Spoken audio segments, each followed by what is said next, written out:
Check 1 2 1 2, bitch.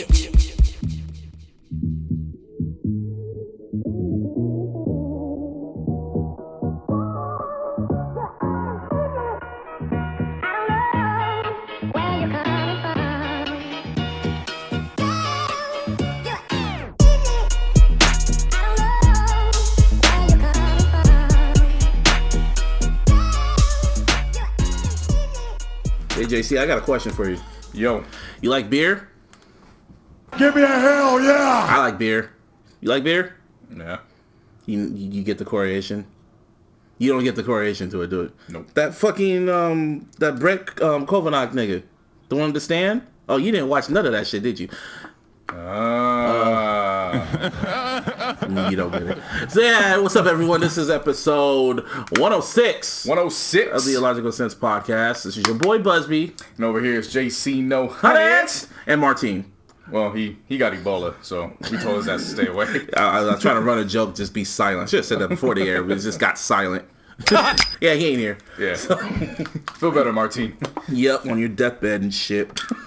How was your weekend? Work. Did some research. Figure we might as well get these out the way and talking about the weekend, so as we won't have to keep going over them. Oh, what? Well, just some stuff that to continue on from last episode, just that way it's just continuation, and then we can move forward. When we left air, I had assumed that everything was right with So Def. Oh, that shit. I thought you meant other shit. No. We'll dive into that. Oh, no, you don't have to. You don't have to tell everyone, make sure it's set in stone.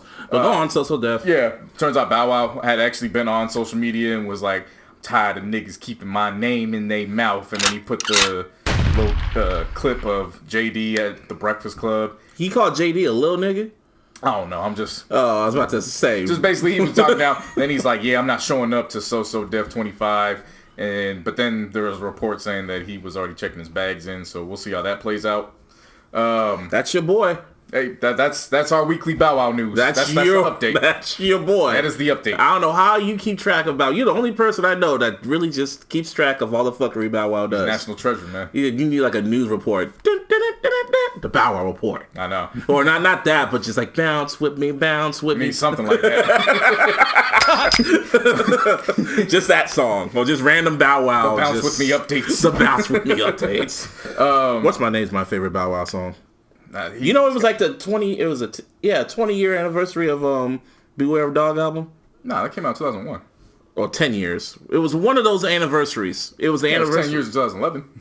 No, it was like 20. Yeah, that's 20 years. It was a long. I saw it go down my timeline. People were saying it was like the 20th anniversary or some shit. Well, it's getting there at the end of the day. Yeah. It was the anniversary of that album came out. I'm like, damn. If it wasn't 2001, it was 2000. It was 2000, I think. Yeah, it was 2000. Damn, that's crazy.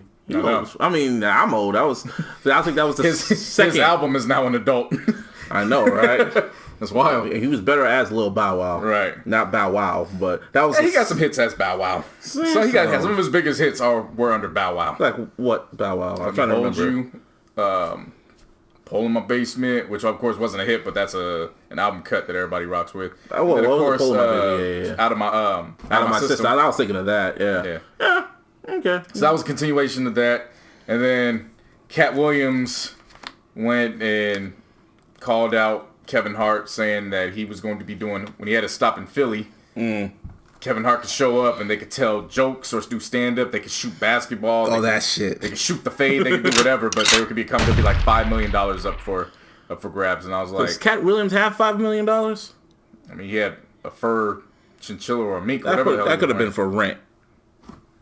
He had it. Well, meanwhile, fucking Kevin Hart had his movie come out and is like the #1 comedy in America again. Round of applause. Yeah, it was a good movie. It was a Kevin Hart movie. I mean, what do you expect? It's like at this point, it's like a Tyler Perry movie. You know what you're gonna expect, right? And yeah, I was right. That was the Heartbeat production shit. He had that shit when he was doing his stand-up movies, but I think that he made it more into a studio now. Yeah, so this is actual. He's had it, but this is actually the first film under. Oh, okay. Where it has all his writers, his. Okay. Because it popped up on screen when I was watching. Yeah. I was like, oh shit, this is. Now, when he's done his stand up, he's had it, but that's been what he's had for him. Okay. This is the first feature film that he's not only starring in, but he's produced. His writers wrote it. Yeah, you said that last. Yeah, they added like his vintage stand-ups on Netflix. Right. So what's it called? Feel My Pain, and then the other famous one, the one where LeBron was just laughing his ass off when he made the Shaq jokes. Right. Yeah, that one. Oh man, comedians, man. Speaking of LeBron, we'll save LeBron for later. I know you happy. Yeah. But I guess a sad note, or depending on how you feel about it, Bill Cosby's in jail. Yeah. Damn. Sick motherfucker. Sick motherfucker indeed. Man, I know it's fucked up. 3 to 10 years in prison. Yeah. So that was what, for one case or 3 cases? Just the first case. I'm hearing reports that it was over a span of 3 cases, not just one. It don't matter. He in jail for 3 to 10 years. Well, see, when the reports started coming out, of course, everybody was in shock and disbelief years ago.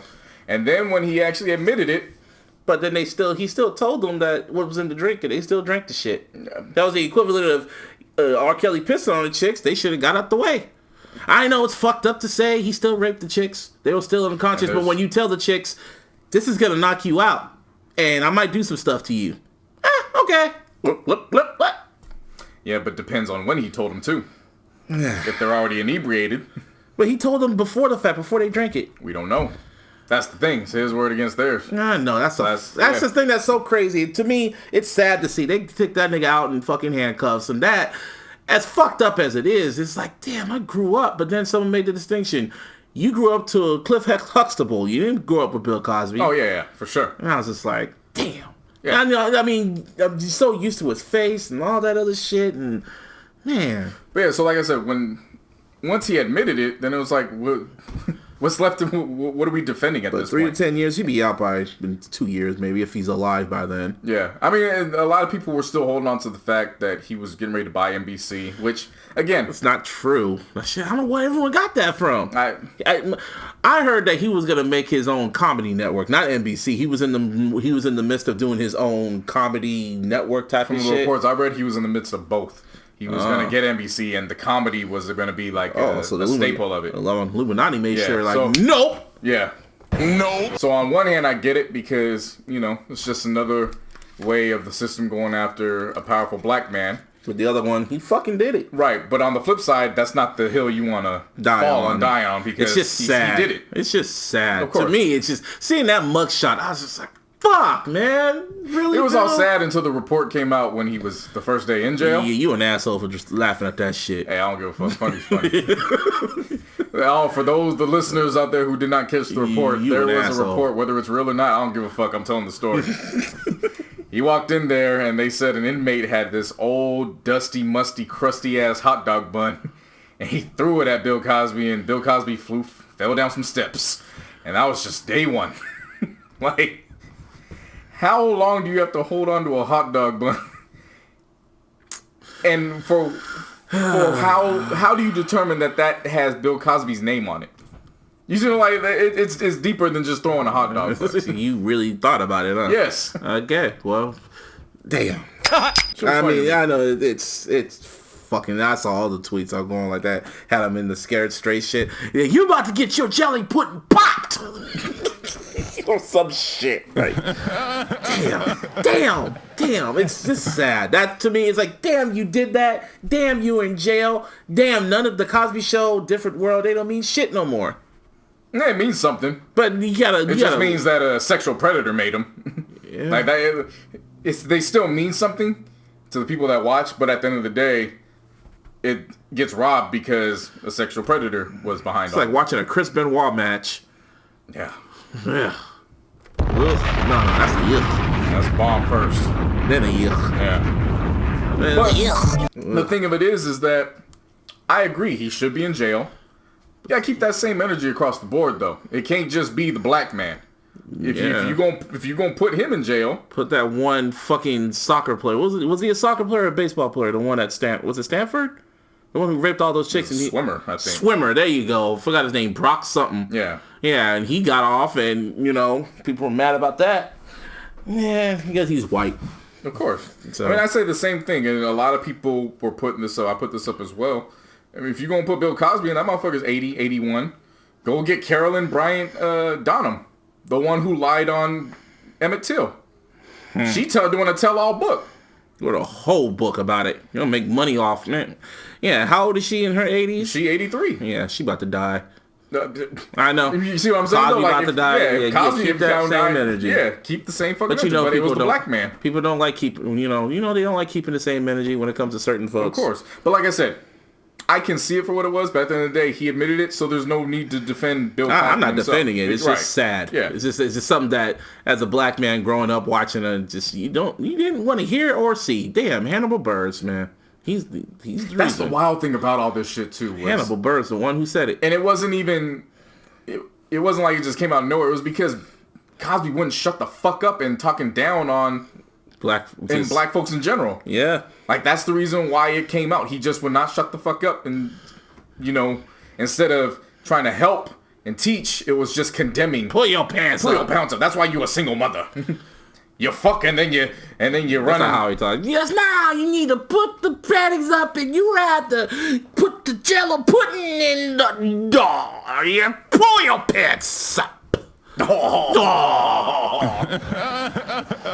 that sounded too real. Yeah. That scared me.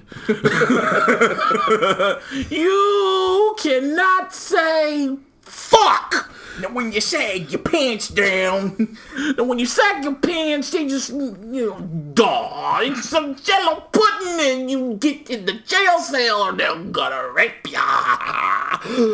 Hey, okay, let's move on. So, Will Smith. No, not yet. We still got Brett. That's the nigga I was talking about.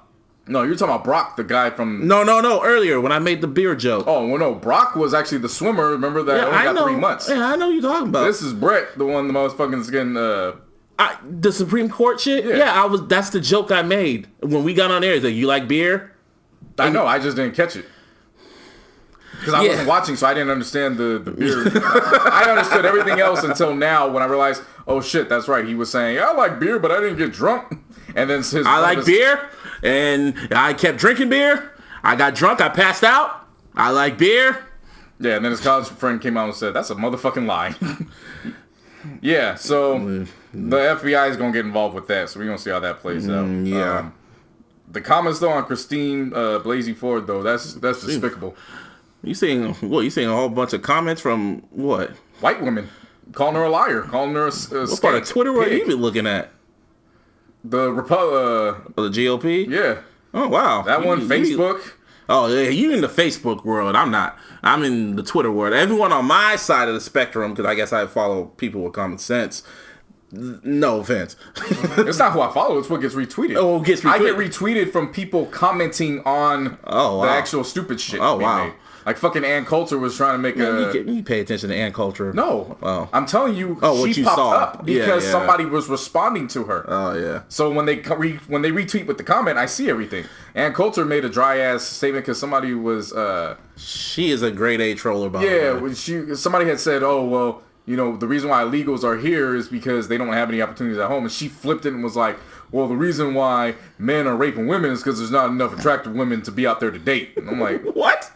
See, ever since I watched the Boondocks... Pause. What kind of shit is Ever since I watched the Boondocks and I saw how they made the distinction of who she really is, I don't pay attention to anything she says. She's a troller. She don't believe half that shit she says. She's just saying it for reaction. It's not even about that, though. It's just you had the audacity to actually state that. They have no morals. Which just proves me that's white privilege. Not just them. That is. No. I know white privilege, but it's them and who else? It's some other black person that pisses me off the most.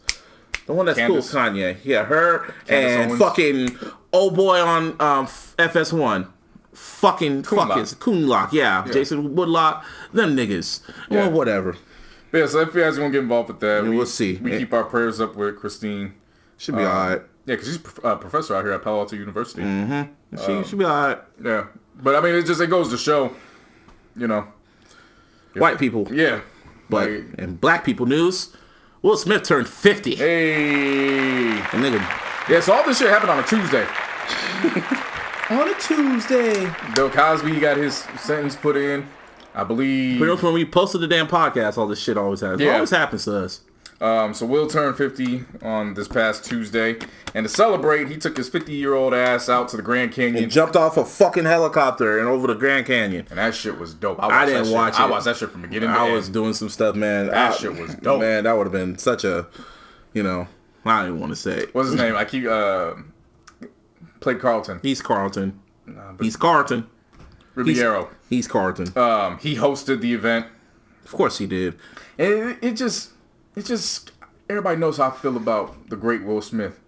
Your GOAT can never do something like this and have his wife and his ex-wife holding on to each other, praying that everything goes right, talking each other through this. Like, your GOAT can never do it. That's why Will Smith is the greatest of all time to me. Just in general. Right, of course. Your GOAT can never do that. Right. Oh, yeah. So 17.5 million viewers tuned into his YouTube page. I wonder how much YouTube gave him for that. Exactly. And that's what I want to know. That was on the YouTube and original, so he got a check. He must have gotten the check. Yeah, probably a life insurance. Too. I mean, this event alone just proved that cable is on its way out. Oh, of course. Like everybody's been talking about it for years, but this one event, Will fucking Smith. That could have been on Fox, could have been on ABC, could have been on any other network, but it was on YouTube. Exactly. Live. Yeah. And so of course when we left off last week as well, we're talking about August Alsina saying that Jada was the fortune to his cookie. Well, Will got some birthday shout outs to him. One of them was actually by August Alsina.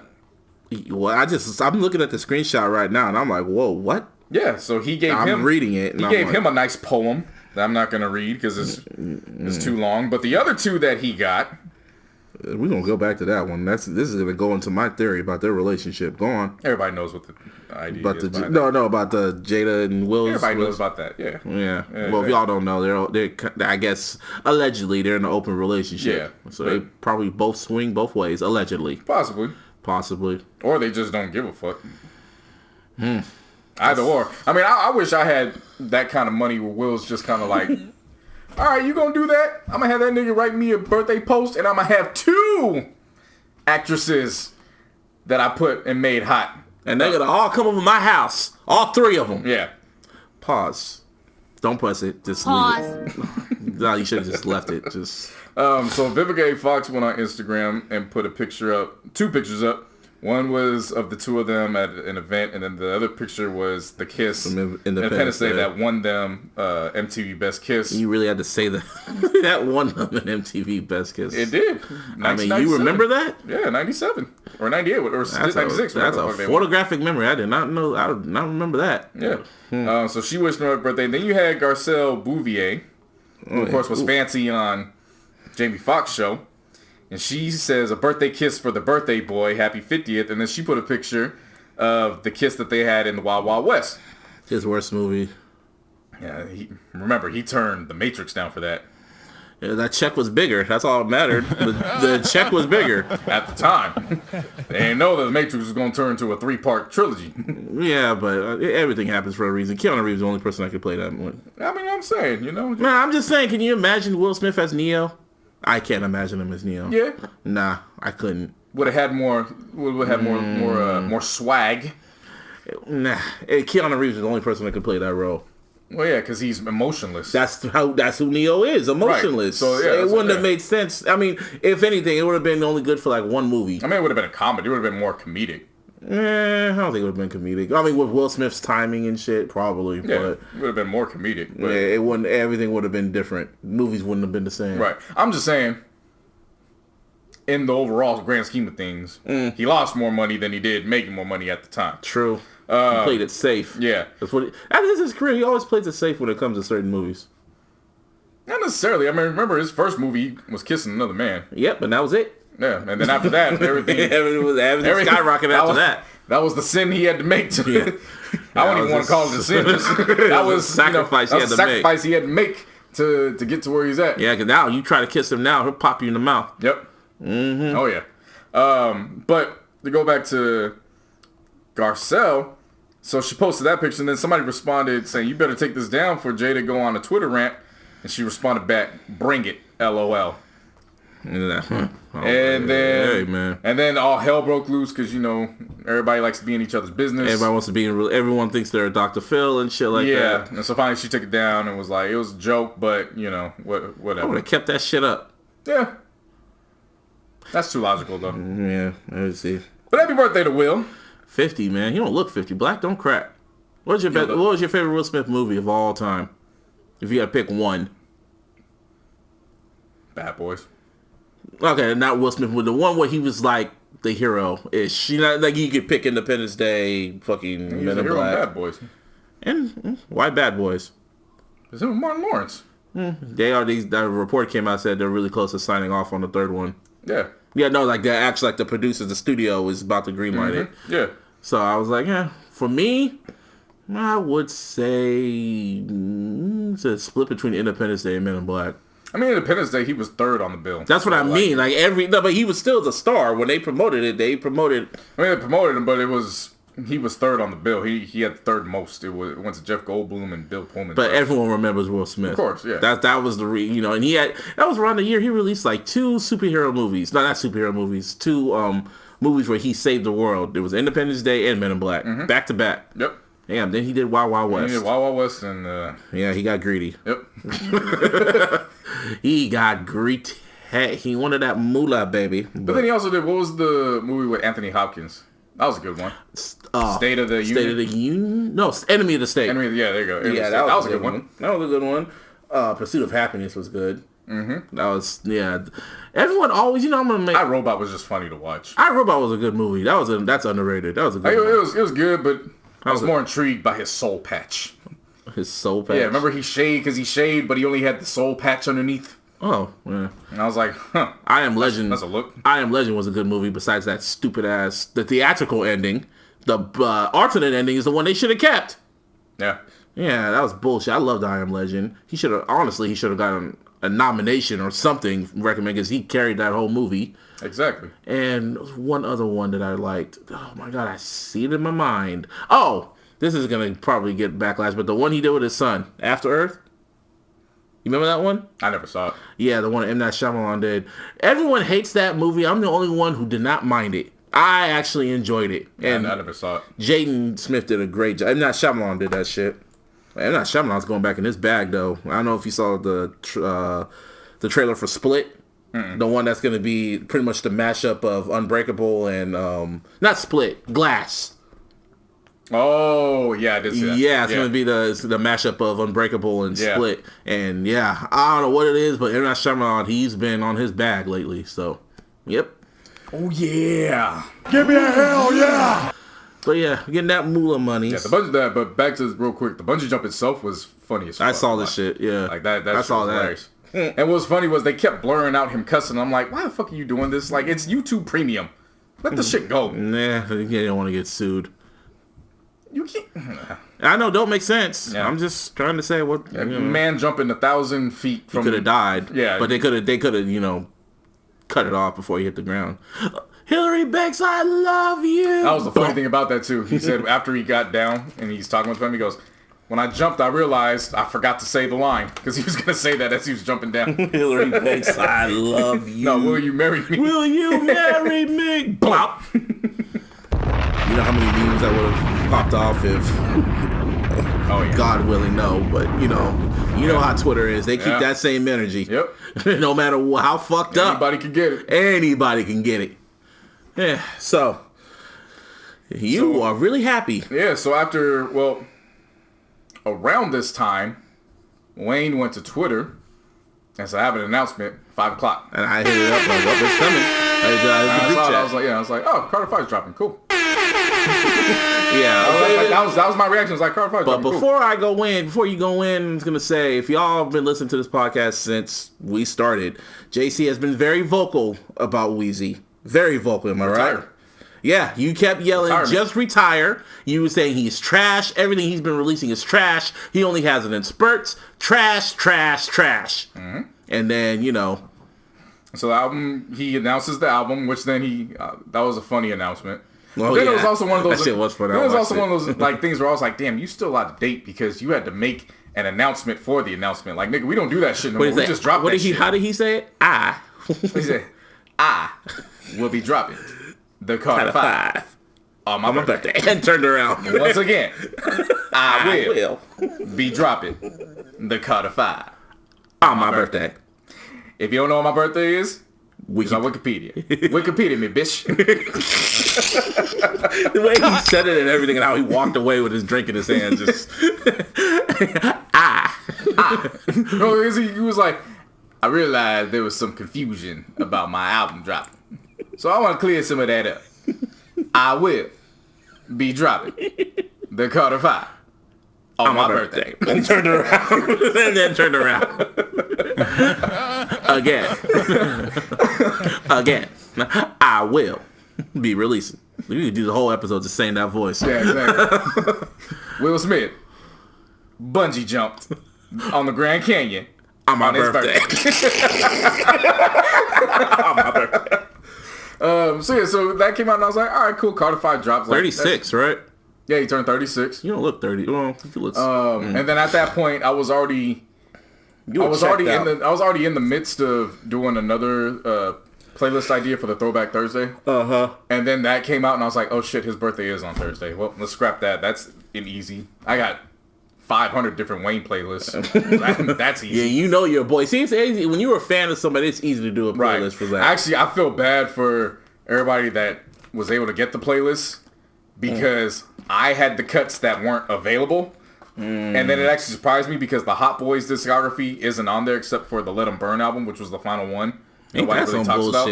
Yeah, so I'm like, because I had a whole plan where it was, you drop like the really kind of like the freestyle runs of all the 4 Carters, and then it goes back into history. But and I was like, streaming services said, nope. Yeah. Nope. And so I was like, damn, well, that's going to suck for them because I got my version. And this includes the Hot Boys, the mixtape cuts and all that. But you got, you can't give it people like that. You got to get straight to the point. Yeah. So he turned 36. So I was like, all right, cool. It's just going to drop. At that point, we knew Logic was coming out, which we'll get to later. Yeah. We knew SOB, RB was dropping. We knew Reason was dropping. Reason dropping. So I was like, all right, bet. So now cancel the weekend. And then, of course, we'll get to that motherfucker in a minute. Yeah, we'll get to Kanye later. But all that was pretty much filled up. So I was like, all right, bet. So a lot of people remember me saying that I don't give a fuck if he drops the day of. I'm going to bed. Like, I'll get to it when I get to it. You sure did say that. Yeah. You were talking a whole load of shit. And I was just like, damn, man, you really just headstrong. See, the thing about JC's, when he makes his mind up, it's made up. It's going to take a lot to really convince him until something has to happen. And this season of the NFL is a perfect example. Yeah, you're so fed up of not watching the NFL. And I'm just like, okay. Go on. But then I started playing the playlist all day. I just let that bitch run. And you were just listening like, damn. I was like, man, but what if? No, I saw the tweet before when you were going like, God. Oh yeah. So I put out when you've been trashing Lil Wayne for 5 years, but then you see what Eminem was able to do for the stands and how they responded, and then you want that for yourself. And then I put the gif of the pastor. God, Jesus, I've seen what you've done for other people, and I want that for myself. And I put that shit out, I think, at 3 p.m. And then when I saw the hype building up on Twitter after listening to it, everyone was hyping this shit. And I was like, you know what? This will be a moment that people will remember. I can't go to sleep. I'm gonna take a nap right now. I went and took a nap, and so I just had my rest. Oh, so you had everything coordinated. I had everything coordinated. I talked to Larissa at 8:30, and I was like, all right, I'm going. It would have been funny if he would have pulled a Nas on your ass. Oh, man. It would have been a wrap. It would have been a whole different start to the podcast, man. Even if it was good, you would still trash it. And then, of course, they had the different alternative covers. I picked mine out, which was, his hand in the styrofoam cup coming out of the stage. See, I was going to choose the alternate covers, but when we get into the album, I kind of like the way it is. The cover itself makes sense once you get to the and that was that was the cover when he released it like years ago. That was the original cover, yeah.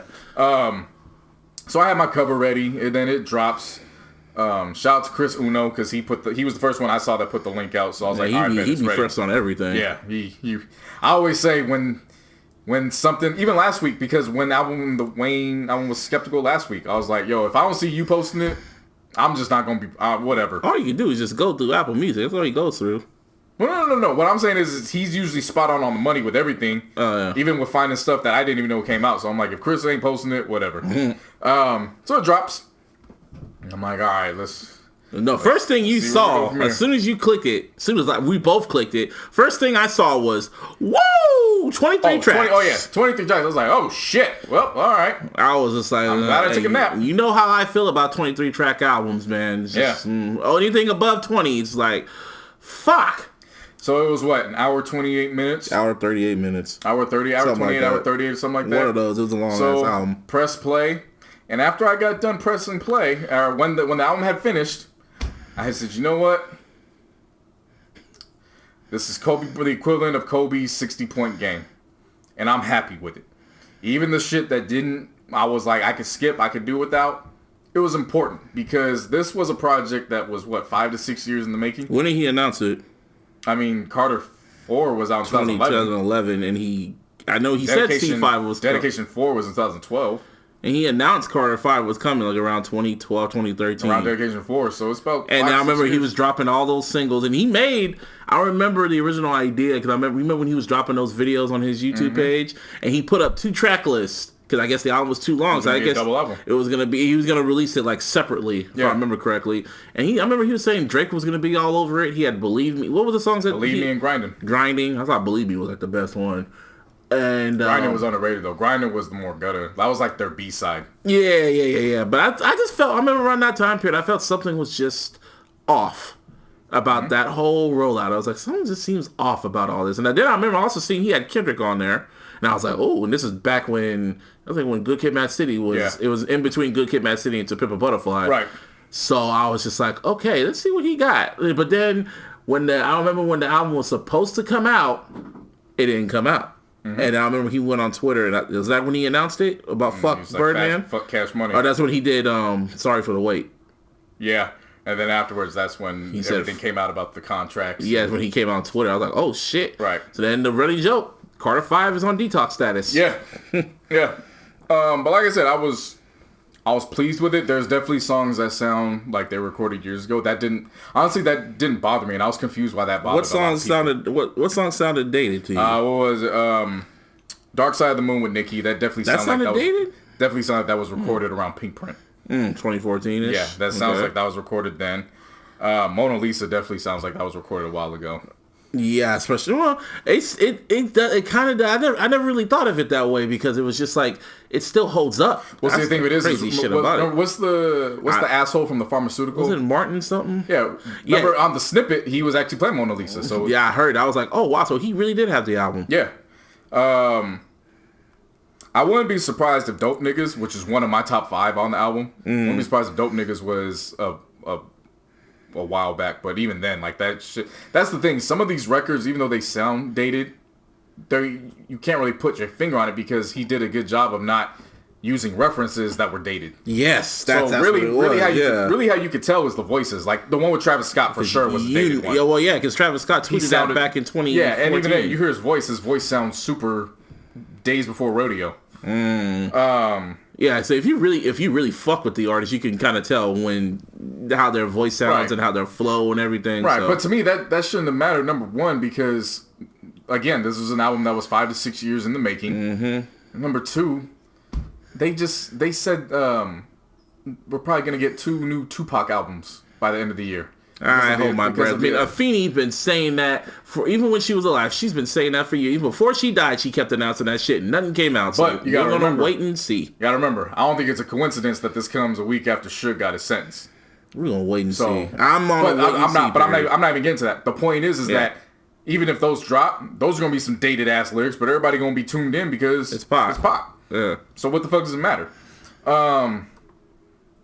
Yeah, so diving into it, the first one you could tell from jump that wasn't old was Don't Cry.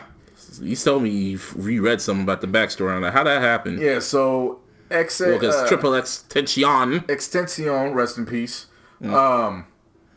He was doing records with this cat Zen, and then they didn't finish the track. Of course, he gets murdered. In the process of doing the stuff for Wayne, which was Ben Billions, Zen played him some stuff, and then he heard Triple X, and he's like, "Oh shit, Yeah, run that to me. I could utilize that. He flipped it. He flipped it, then he sent it to Ben Billions. Ben Billions added some effects, and then that's when they sent it back to Zen. He was like, "Oh yeah, go ahead, wow, go use that." So Triple X didn't even know that he was going to be on the Carter 5. Well, yeah, because he didn't do anything while he was alive to get put on that, but he ended up. Mm-hmm. He dropped another video today as we recorded. So he dropped that video, and then TMZ unfortunately dropped the video of his final moments, and I refuse to press play on that. Yeah, they didn't show the motherfucker get shot. TMZ did? I thought another news station did. Nah, TMZ posted it. Oh, I watched it on the news network. They didn't show when he got shot. But yeah, either way, I refuse to press play. I wasn't watching that. Yeah, but yeah, Don't Cry was you skipped the intro. The first one, his mom was on there. That's how I knew it was something special. His mom was, I get it. But on the flip side too, I was like, bro, you're alive. Like, I get it, but I was like, I don't want to hear your mom cry. You're alive, bro. Like, yeah, until you get to the end. Yeah, like, okay. Look at this catch. Look at this. Not a catch. Trash. Let's see. Yeah, so Dedicate. People really like Dedicate. I'm blowing that. He could have went deeper and Dedicate. That kind of sounds dated-ish. Yeah. Uproar could go either way. Like, Uproar could be old, it could be new. I don't give a fuck. I was ready to Harlem Shake. That's gonna be a number one. It's gonna be in the top 5. Uproar, because I don't know if you noticed, if you looked on social media, they're doing the Uproar challenge. Yeah, that's gonna. New Yorkers is doing backflips and acrobats. Motherfuckers doing hella shit. It's all around. It's spreading like. All you need is just a Will Smith version or Shiggy to do something. I don't know. Something's gonna happen. Yeah. This is gonna be one of the top records of the year for sure. And like I said, we talked about Let It Fly. Can't Be Broken was obviously the first. They said that was that the one that Drake was gonna be on? No. Can't Be Broken was good. I like that one. The Dark Side of the Moon, it felt out of place, not because of Wayne or Nicki. It just, with the flow of the album, it just felt out of place. And Nicki gave one of their best performances I've heard in years. Yeah, that was one. That was a good. And I actually didn't mind her singing voice. Which is what I've been saying. Yeah, I didn't mind her singing voice. Everything just connected on that record, and I was like, I actually like this. Yeah. And then you reminded me it looks old, and I was like, yeah, it probably is old before she went crazy. Yep. Yeah, it definitely sounds. You can hear it in her voice too. Like she doesn't sound like she's on this queen bitch type stuff. Like. Still sounds like she's 2014. Yeah, that was like Pink Print era, like you said. Right. Yeah, but then of course the major highlight up to that point was Mona Lisa, featuring King Pulitzer Prize winning Grammy Award winner Kendrick Lamar. Kendrick Lamar, if you didn't hear me. Yeah, that I'm gonna say this now. I said it on Twitter. I'm gonna say it now. This will go down as not only one of the best songs of the year. This will go down as one of Lil Wayne's best songs ever. Mona Lisa. Ooh, I don't know about that. To me, it is. It's one of his best. One, not the. It's one of his best songs. That's a wide discography. I know you have, but it's like another song you could just put in one of his greatest discographies because everything about that song is dope. Because I love story tracks. I love story raps, and the way Wayne just depicted everything, how he rapped it and shit like that. That was dope. And then Kendrick coming in there doing his fucking his story ways and how they added all the effects to it. It was comedy and it was funny at the same time when he said, we gotta make this part of the soundboard. He's like, you even got him on your ringtone? He said it in one breath. And I was like, oh, he's ripping it. And I ran that shit back like 10 times before I continued with the album. I love that damn track. That was a great track. Love it. Really, really good. It's one of those tracks where, that's what everybody expected when Kendrick was on Marshall Mathers LP 2. Well, they kind of did something similar. That's why, and I think Letty broke this down. No, Letty broke this down because she said the way he's rapping, it kind of sounds like he recorded this around the Love Game. Yeah, because it was kind of the same subject matter, kind of. It was kind of the same subject matter the way they're talking. Subject matter, maybe. The delivery, nope. Well, yeah, because he really went because it was the story. It was like 2 different stories ish, and the way because what was Kendrick's character in this? He was the guy that got robbed, right? Mm-hmm. Yeah, that's who he played. Kendrick was kind of playing M's role, like the main characters and shit. We talking hella rap nerdy and shit right now, but y'all get it. I'm just saying. Yeah, definitely I know M played it safe. Definitely have replay value on this. Oh yeah, because M played it safe on that. Yeah. I'm still mad at him for that. He played it safe because he knew what was going to happen. What About Me? That's the one I felt Nicki and Drake should have both been on. To go back to Mona Lisa, people did not like Kendrick's verse. The same motherfuckers that say that niggas is rap too much on a rap album. That too. Yeah, I know. It was just kind of weird seeing that shit. Like, really? Okay.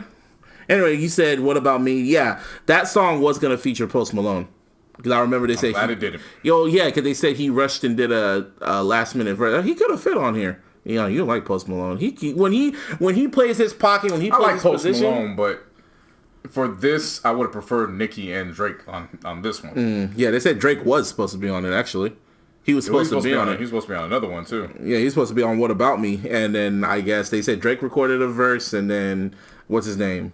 Post Malone recorded a verse, and then at the last minute they just went fucking and picked what's his name, Sosa Man. Yeah, Sosa Man or whatever. Yeah. I like this verse. What about me? Yo, I liked it. It was cool. I just felt like it could have been enhanced had Nicki and Drake both been on there. Oh, of course. Open Letter was decent, but my personal favorite out of this one was Famous. Famous? Yeah, because Regina Carter doing and a lot of people thought she was gonna come on later rapping until you realize that wasn't a sample. That's Regina singing the hook, which meant you go back and replay it and you're like, oh shit. It made it that much more even powerful and more touching. And then just hearing Wayne just talk about his come up. Yeah. And how he got to where he's at. Like, everything clicked for that. And from Open Letter up until the start of Open Safe, he was in his bag.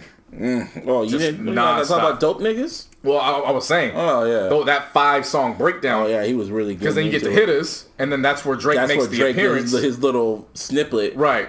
Even then, I'm still thinking about that shit. Like, you really weren't on the album. Like, it was still mind-boggling to me. Like, fuck the whole Cash Money, Young Money shit. Like, Birdman couldn't find a way to get you on the album. She got Nicki's on there. She's still part of Cash Money. I mean, I believe there's paperwork involved with that led to that. But who knows, man? But it's just he made it on the album. I mean, he talked, but still, either way, he made it. He could have been perfect on one of these songs. Dope Niggas for me. That's a banger. Because they went back and they sampled Explosive. And then it made me sad for a little bit because I was like, damn, Nate Dogg, if they found a section for him to get into his bag, that would have been perfect. Oh, yeah. But how they flipped Dope Niggas, I thought that shit was dope. That shit knocks in the car. Wayne. And that was the thing, too, throughout this whole project. The reason why I've been criticizing Wayne all these years is because it sounds like better than this. Yeah, and everything sounded forced. Like, he wasn't in it. He wasn't in his proper frame of mind. He was just doing shit to do it. I think he was just probably focused on trying to get the album out. Right, and so you go and listen to these songs, and it's like he's hitting pockets just like it's nothing. He was probably really focused on getting Carter 5 out. He didn't want to do all that shit, but he knew he had to keep his name out there. But see, that's the issue I have with when artists do that, because it's like after a while, a lot of the average listener is just going to hear it for the namesake. I can tell when you're bullshitting me. You know what I'm saying? Like you and I were music nerds, so we can feel when our favorite artist is bullshit. Yeah, and that's like you go back and listen to everything he's dropped from Dedication 4 on. Like, bro, I know what this isn't. I know what you're doing. It's not working. This one, like I said, he's hitting pockets. Like he's in. He just sounded comfortable, and that spoke volumes. What'd you think of that Ashanti record? Yo, first of all, man, he fucking fresh. Oh yeah, he produced it. Yes. To me, Start This Shit Off Right was like the grown version of This Is the Carter from Carter 1. So you're the Wayne stan, so. Yeah, like this sounded like This Is the Carter, grown up. He knows what he's done with life. He's accomplished so much. We're not doing, little hood house parties. We doing sparkling Bella Rose with Rick Ross type shit. You know what I'm saying? Like, that's what that was. And Ashanti, her vocals, like, everything was on point there. Yeah, Ashanti, a thickie. That's what I should call her. Yes. Yeah. Thickie. Open Safe was funny because I could have done either or without it. But to me, I was like, yo, if motherfucking Travis Porter vocals came out of nowhere, this album would be 10 out of 10. You're starting to see a pattern with the album, right? It was like at this point, you were just like, you were really enjoying what you were listening to. Yeah. It was like getting to the point, it was like, oh my God, I'm on track 18. Right after Famous, that's when it hit me like, oh my God, this isn't trash. Oh my God. Yes. Oh yes. Glory! Victory! Anyone who's seen Entourage forget that reference. Yeah. Victory! I can stand now. I do it. I like the album. See Eminem stands. You can't enjoy it. I can enjoy my shit. Yes. That's exactly what I was. I was like, oh, Eminem stands. You aren't the only ones. I can join you guys. Yes. A former Lil Louisianan. I'm here, motherfucker. See, this is I tweeted it. Like, I was like, in 2016, JC told Weezy to retire. 2017, I told him to retire. 2018. Motherfuckers just... Yes! Yes! We fucking here, boy! That's how y'all niggas supposed to rap now! From here on out! Yeah, then we close out, because I could go through... Because the majority of the next 5 or 6, I was like, okay, now what about Demon? You were really into Demon. Nah, Demon, I was like, okay. I remember on Twitter, you were just doing jumping jacks off that shit. You sure? Yeah. I love that damn record. Demon was alright. Mess could have. That was like one for sure. I was like, that could have gone. Dope New Gospel was dope. Yes, that was the one Drake was supposed to be on. Yeah, I could hear it. Nivea went and she did her. And shout out to Nivea, man. Have you seen her BET shits? That's gonna be wild. No, I mean it's not gonna be wild. It's only online. Again. Well, I'm saying that's gonna be a wild segment because you gotta remember Wayne. It's already on. Oh, well, yeah, they are. That's what I'm trying to tell you. They pulled a vixen. They pulled a vixen. Well, fuck you, BET. Yeah, again. The fucking hip hop awards on fucking the same time everybody goes to church. You're gonna put the hip hop awards on Ustream. Yeah. And not tell nobody that it's streaming. But of course, Nivea, birthed his son. She went out on the radio station and was like, yeah, when I found out that record was gonna be on, I got excited because Drake was also part of it. But that's what leads me to believe paperwork was involved that kept him off this. Or maybe something else. Yeah. No, I don't think it's that. You don't think? Yeah, I don't know. But it's just still alarming to me. Yeah. Just watch it. Perfect Strangers, cool. Used to, but then of course we touched on it last week. Man, that was emotional listening to Let it all work out. Then that's what made me want to keep the That's cover when up. I knew that record was definitely 2013, 2014. Because Sampha. Let it all. When did that come out? That sample. Well, no, it's not a sample. Remember, that's when everybody was trying to get sample on. Yeah, I know, but like that was 2013, 2014. No, but it's a sampler song. No, I know, but just using Sampha. That was a big thing in 2013, 2014. What song was it? Or Let It All Work Out? What it's called? I believe. Yeah, no, I don't. You don't listen to them like that. No, I listen. I don't remember it. Oh, okay. What I'm saying is that Drake had him on his album. Others were trying to use him to get him. Yeah. Yeah. Let it all work out. Basically him talking about when he wanted to kill himself, and he went really graphic with it. That's another one that's going to go down as one of his great ones. Oh, fuck them. Sorry, not Wayne, but the fucking Kansas City, because they beat my Niners. Yeah. But anyway, overall, your opinion about the album? Like I said, I got done listening to it, and I was like, this is what I would call the Kobe 60, because a lot of people remember that game wasn't a good game for Kobe. Like, he started off missing his first 4. He shot like 22 for 50 or something wild like that. Like, overall it wasn't, but it was just everything around it. It was his final game. We didn't give a fuck how many shots he missed. He could have shot 100 and missed 20 and 80 of them. Wouldn't have cared. He made 20. Yeah. So, for me, this was that, where it was, again, the songs I didn't like, okay, I didn't like them. But this was a culmination of a body of work, and I was satisfied with it. He had records that, Uproar. Yes. You could put that towards that could be a radio joint. He had some introspective shit. He had some rapping shit. Yes, he did. He had some Dirty South shit. He went back and got Manny Fresh, which I greatly appreciate. You know what I'm saying? Like, he pretty much did everything you wanted him to do. It's everything I want, because Carter 4 was such a letdown. Yeah, that was some bullshit. It was really I'll never forget that. Wasn't. I almost don't even want to count it as a Carter album. It was like, it didn't feel like a Carter album. Carter 1 was introduction. 2 was when you kind of became a fan. 3 was when he's here. 4 was some bullshit. It was like almost like Birdman made him call it Carter 4. Yeah. Yeah, I'm still gonna say it. I'm sorry. I forgot Problems, and the reason why I bigger problems because Ziggy's a token.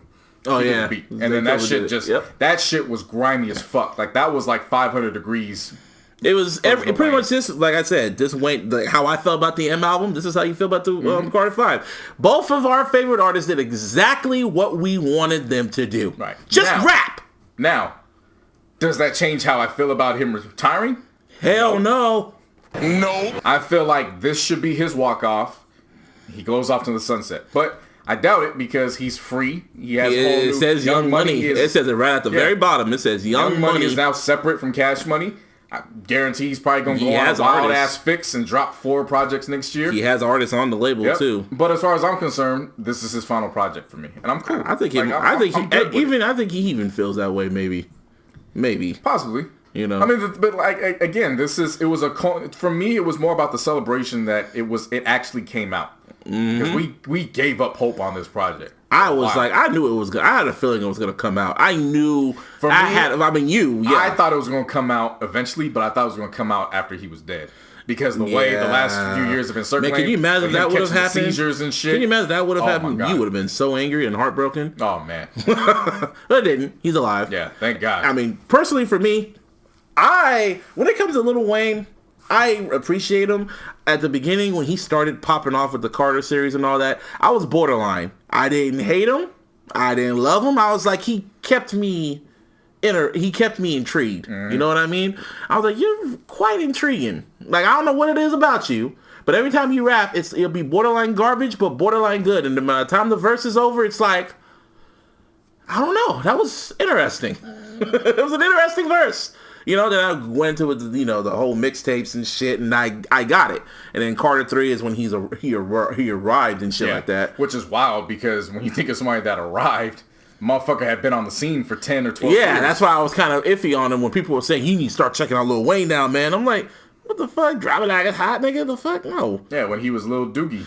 Yeah, and then when you heard him on Back That Ass Up, that man, dude, that. I'm sorry, BG was Lil Doogie when he was Baby D. Yeah, whatever. He was just, whatever. But then I got to this album finally because, I knew he still had it in him because I heard him in those features. And you always said, no, he has it in spurts. I'm like, if he had, okay, this is what I always wanted to say to you. Like, if you always say they have it in spurts, if they didn't have it no more, it would be gone completely. Well, so here's the thing. It'll be gone completely. No, not necessarily. Here's the thing.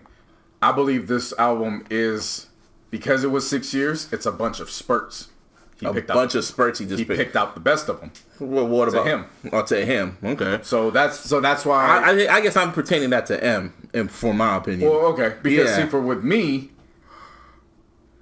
this didn't change my mind as to yes, keep rapping. Oh no, yeah. Like, nah, bro, after Kamikaze, okay. I think M should take a break. Right. So for me, this was just a culmination of 6 years, and he picked the quote unquote greatest hits of the last 6 years, went back and added another 3 or 4, maybe up to 5, because some of I don't believe.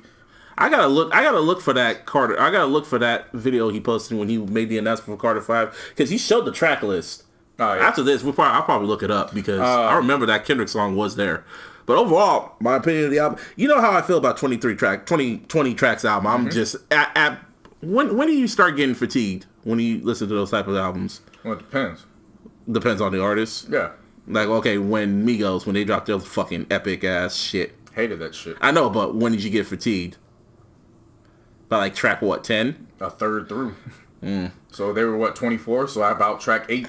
I was like, oh shit, there's more. Yeah. That's pretty much when I around track 10, that's when I started getting fatigued. This album, I think this would be the first over 20 track album I really enjoyed. It got to the point where I was at track 18 and I'm like, oh, this is still going and I'm enjoying this shit.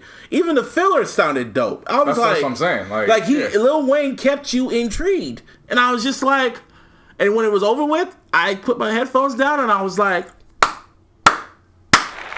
yeah. There you go, Weezy. That's exactly how I felt. I felt like shedding a tear. Also happy. Again, it wasn't trash, so it was great. It exceeded my expectations. Like, I didn't want to get. That's really what it boiled down to. It exceeded my expectations because it wasn't trash.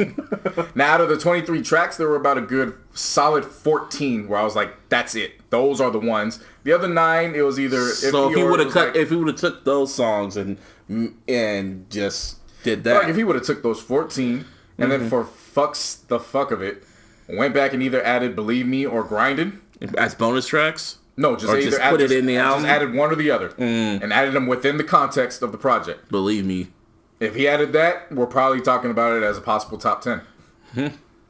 Okay. So but overall, hey man, what would you rank it? I know it's still early, but what would you rank it? Definitely over Carter 4. Oh, of course. But over 1, 2, and 3. That's tough. It's tougher now because it's fresh. To me, I think the best Carter to me was 2. Carter 2. 2 was the one that intrigued me. That's when it got my Carter 2 interest. is definitely the best one because of how versatile he was. Carter 3, I'm still very iffy on. Because when you go back to those sessions, we talked about this before. When you go back on those Carter 3 sessions and heard all the fire he had, and then you listen and correspond it to like the album, it's like night and day. Carter 3, some days I wake up and I'm like, man, this was overhyped.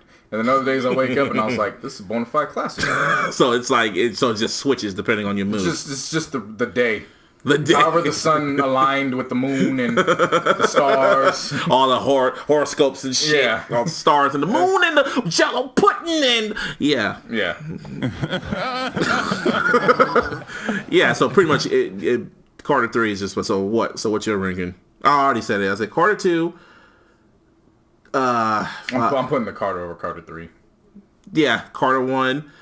Carter 1 over Carter 3 just for the simple fact that BMJR is on there. And I think, honestly, as of right now, I'm putting Carter 5. Carter 5. And then Carter 3. And then the other one. I'm not there yet.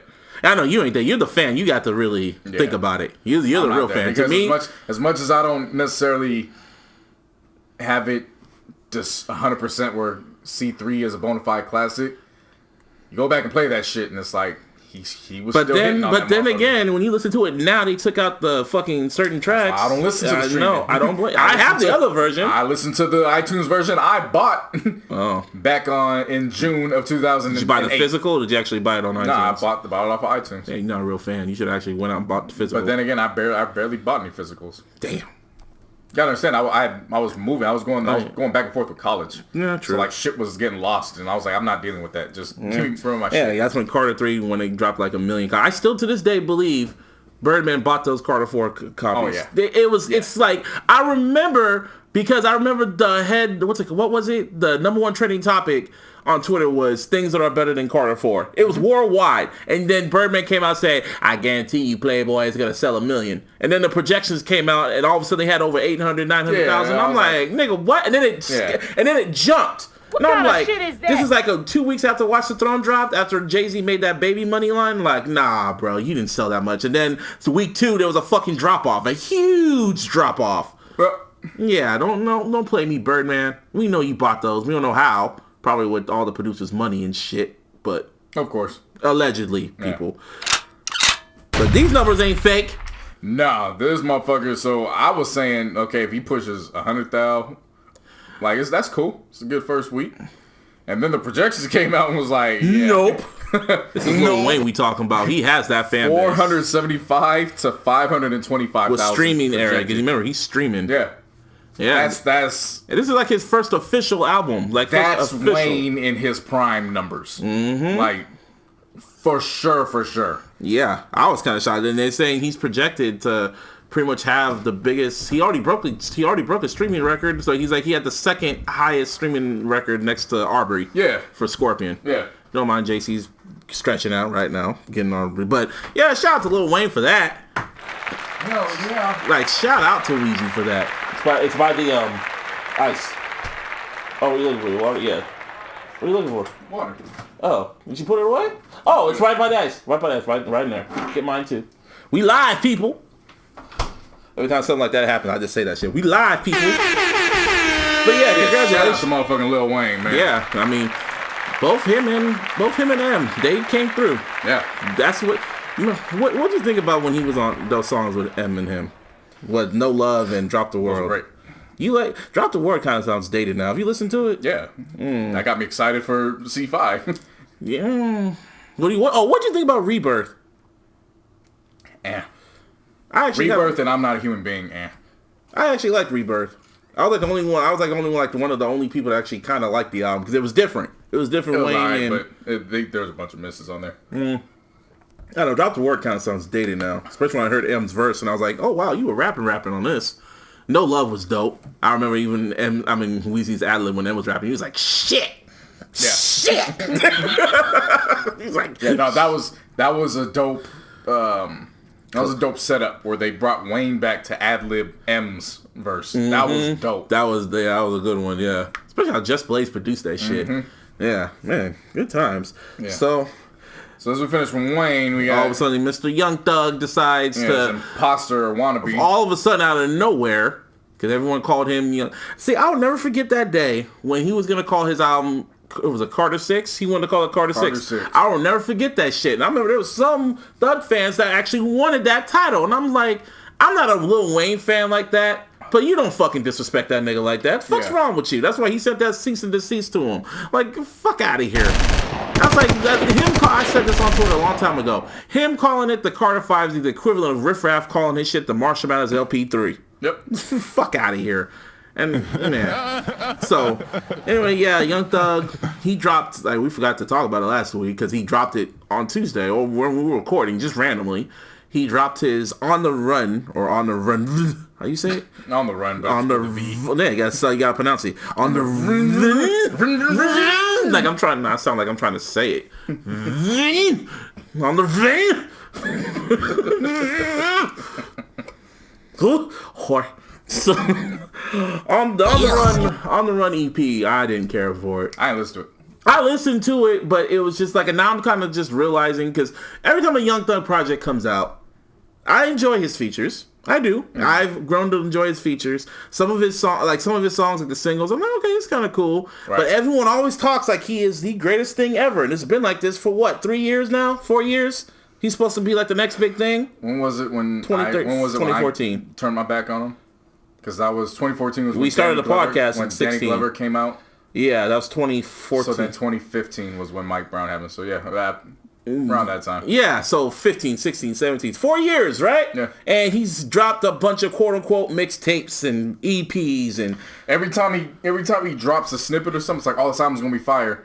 And then when the project comes out and it doesn't do any numbers, it's like, oh, well, it's just a mixtape. Yeah, like, yeah, that's always their answer. You know, it's just a mixtape. He hasn't dropped his debut album, so I thought Barter 6 was supposed to be that debut. And then when it didn't do well, all of a sudden it was like, it's just this mixtape. It's not supposed to do well. Oh, you guys were blowing this shit up when it came out, when it was about to come out. And then I remember the majority just went, no. I've been saying, man, he's a gimmick. Like, I mean, he calmed down before this shit happened. He calmed down, and it sucked because I went back and listened to Jeffrey, and I remember that's when you turned your back, and you were just like, no. Yeah. You kept saying that. I was like, listen. Nah, you brought that shit up to me, and it was more. Nah, I don't listen to that. Yeah, you can do that. You can do that shit. Yeah. Nah, you can do that shit. You can do that. You can do that. Yeah, fuck Young Thug. And I was like, I think you should listen to him. No. But I think no. All right. Yep. Basically what it was. Yeah, like, and so I went back and he's got some joints, but the thing of it is that his antics get in the way of that. Like, but before this shit happened, he calmed down. He did. But yeah, but then... And then after Carter 5 came out, all of a sudden he comes out the shadows and he was like, oh yeah, C6, Barter 6 and B6 in moments. Barter 7. Oh yeah, Barter 7. I see. Barter 7 moments, and then he was talking his shit saying C5's overhyped, and then to promote... He didn't say that. He kind of subliminally said and that, then, yeah. But then to promote Barter 7, he then puts a picture up of Cosby around 3 or 4 white women. Like, so that's the shit I'm talking about. Like that was weird to me. I'm like, why are you doing that, bruh? Like, what are you doing? Like, you were cool for a minute. He's like, an attention whore. Yeah, I mean, yeah, he is. But like I said, he was quiet. And honestly, Lil Wayne didn't give you the fucking torch. They only did one song together, and it was on Rich Gang, if I remember correctly. Yeah. They only did one song, and they both sounded the same. I remember that song. I forgot what it was called, but I remember when it came out, and I could not tell the difference at all. They both literally sounded the same, which was kind of scary. But Lil Wayne didn't give you the fucking torch. See, Chance is doing a good-ass job with Kanye if it happens, but Kanye's kind of giving him the torch. There's a reason why he's calling it that, because Kanye's a part of it. I mean, Kanye's doing something else. We'll get into that, but I'm trying to prove a point here. The point I'm saying is Lil Wayne didn't give you the fucking torch at all. I don't even think he cares about you like that. Even though you heard those reports came out that the phone call between Birdman and the dude who shot up Lil Wayne's tour bus. Yep. You heard about that? I'm like, oh, so Birdman was a part of that. Allegedly. I've been saying that a lot. Allegedly. Yeah. Allegedly, the report is, well, it's not alleged. This is what's being reported. I know, but just say is it. That the DA, they're going to try to get charges against both Birdman and Thug. Mm-hmm. So we'll see how that plays out. We'll see how that plays out. That's probably why he made up with him. Right. Yeah. And more cash, keep everything cash money. Keep everything cash money. Yeah, we're report came out that Nicki Minaj had told Future to take his verse off of It was supposed to be on Drip, yeah. Yeah, of course. And they said off of Cardi B's and but Future came out and debunked it and said it wasn't true. But of course you won't say that. And I guess a snippet came out, but they took Future's verse. It's not even a snippet. There's a whole ass reference track where it's the Migos when they all did their shit, Future, and then there's like 2 different artists on it as well before it ended up getting to Cardi. So that shit was, but people said it was fake. It was already out long before. But people said that shit was fake because it was part of another song that Future did. I'm just seeing what I saw. I had heard that way back. So yeah, so that's interesting. Doesn't make sense because Nicki's very quiet right now. Very quiet. No Queen radio. I know. I'm like, you can't come up with nothing. No one's pissed you off. Yeah. Yeah. I think she's kind of waiting for Cardi to say something, but Cardi's living her best life. Getting arrested and then off them charges. Yep. You saw that picture of her coming out all happy and shit because she had to turn herself in after fighting them. Looking like a fucking supermodel. Yeah, coming out. Yeah, and she got arrested, but they didn't detain her. They just let her go because she has to go to court. She's probably gonna settle, but Cardi living her best life. You seen all those pictures? She got another bag, didn't she? For what? She's been fashion or makeup or something like that. Something like that. She was performing at that charity event on this past weekend. Remember that? Yeah. Yeah, and she's her fucking telling people to go out and vote, and she had that picture of Michelle Obama playing. I saw this picture of her in her bra pointing at Michelle Obama. If that doesn't say, I'm like, damn, I love this woman. Yeah. I love this woman. What was it? She said she's gonna get titty reduction. Yeah, not reduction, but repair or something like that. because of the baby and shit. Right. See what I love about Cardi, man. And she said she has a single coming. Ooh, Yeah, but she's saying like she has a single coming. See, look, we talk about Nicki, then we went right back to Cardi. Yeah, but so the thing about it is that Future is saying no, it didn't happen, but. Part of me's like, it did. I could actually see that shit taking place. Yeah, but you really wanted to get out of the fucking Nicki tour. Like, yeah, you should have just jumped on the record because it would have been hot. Future would have sounded dope on that, not the Migos. Because I remember that was the song you were on when we first heard it. When it first came out, and then it grew on me. But even the Future's portion, even then I was like, He would have re-recorded it. Everything like, happened. It had nothing to do with the mix. It was just the verse itself where I was like, Hey man, everything happens for a reason. Unless you put them on like the mega mix, like the remix. But we'll see. They're probably gonna do that. But hey man, speaking of Cardi, I don't know if you saw the picture, but she about to work with Meek. Yeah. Damn. Chess, not checkers. Yep. And Nicki is still quiet. Yeah. Nicki is very quiet. But anyway, keep going with staying in the Cash Money lane. We got Jacquees. That's your boy. Yeah. Your boy. Even Mac, that's a wild boy, man. That's your boy. That's your boy. That's a wild nigga, man. So what's up with your boy? So of course Ella Mai, her second single, Trip, came out in promotion for her album coming out in a few weeks. Mm-hmm. Jacquees been doing his Queen mixes. Yeah, randomly. Which they've been pretty fucking dope. They all been dope. What was the first one? I don't know. Oh, no. Yeah, I forgot. No, it was something. Fuck it. I can't check because your internet's down. But no, I see it in the top of my head because it was a really dope ass mix. I know. I drew a blank and I forgot to write it down. I hear it. I see the sounds. If that's possible. I see the sounds. It don't matter. By the way, so he went and he did a Queen mix for Trip. I think it was Ella Mai too for Boot Up. Was it or was it for was that T-Pain? It was T-Pain. Anyway, yeah. So he did a remix to Trip. He did a remix to Trip, and it was cool. Everyone loves, but the thing was that it started catching steam. No, that's not what happened. Well, no. Actually, he had a bunch of them. He actually has a whole project called the Queen Mix. Oh, so he's done these for. Oh, yeah. Okay. But I'm about to get in. I'm about to see what happened. Yeah, this is why he got into some shit. Because the remix was catching some steam. People were all looking. And the remix was fire. Yeah, it is. It is. His mix was dope. But he got too caught up in the hype. So and the nigga recorded a video for it. And then before Ella Mai could do a video for Trip, they haven't even. And that's what I was gonna get to, which was he's doing promo for it before LMA and 10 Summers and all them can't even get a chance to. Yeah. So at that point, he gets a cease and desist letter from the camp saying, "Yeah, you gotta take that shit down, bro. Take that shit down."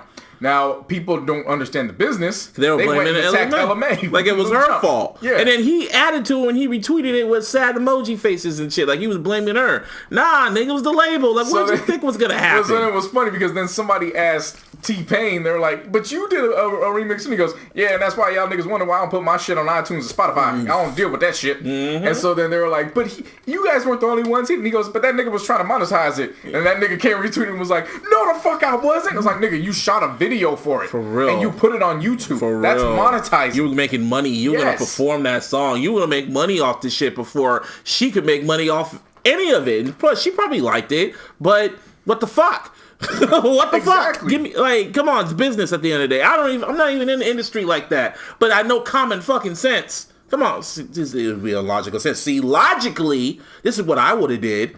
I would have recorded that cover, put it on my mixtape, waited till her album came out, talked to Ellie Mae, say, "Hey, I have this remix. Wouldn't it be dope if we combine the song and you get a new verse, I sing my stuff, and we could put it on the album as a bonus track."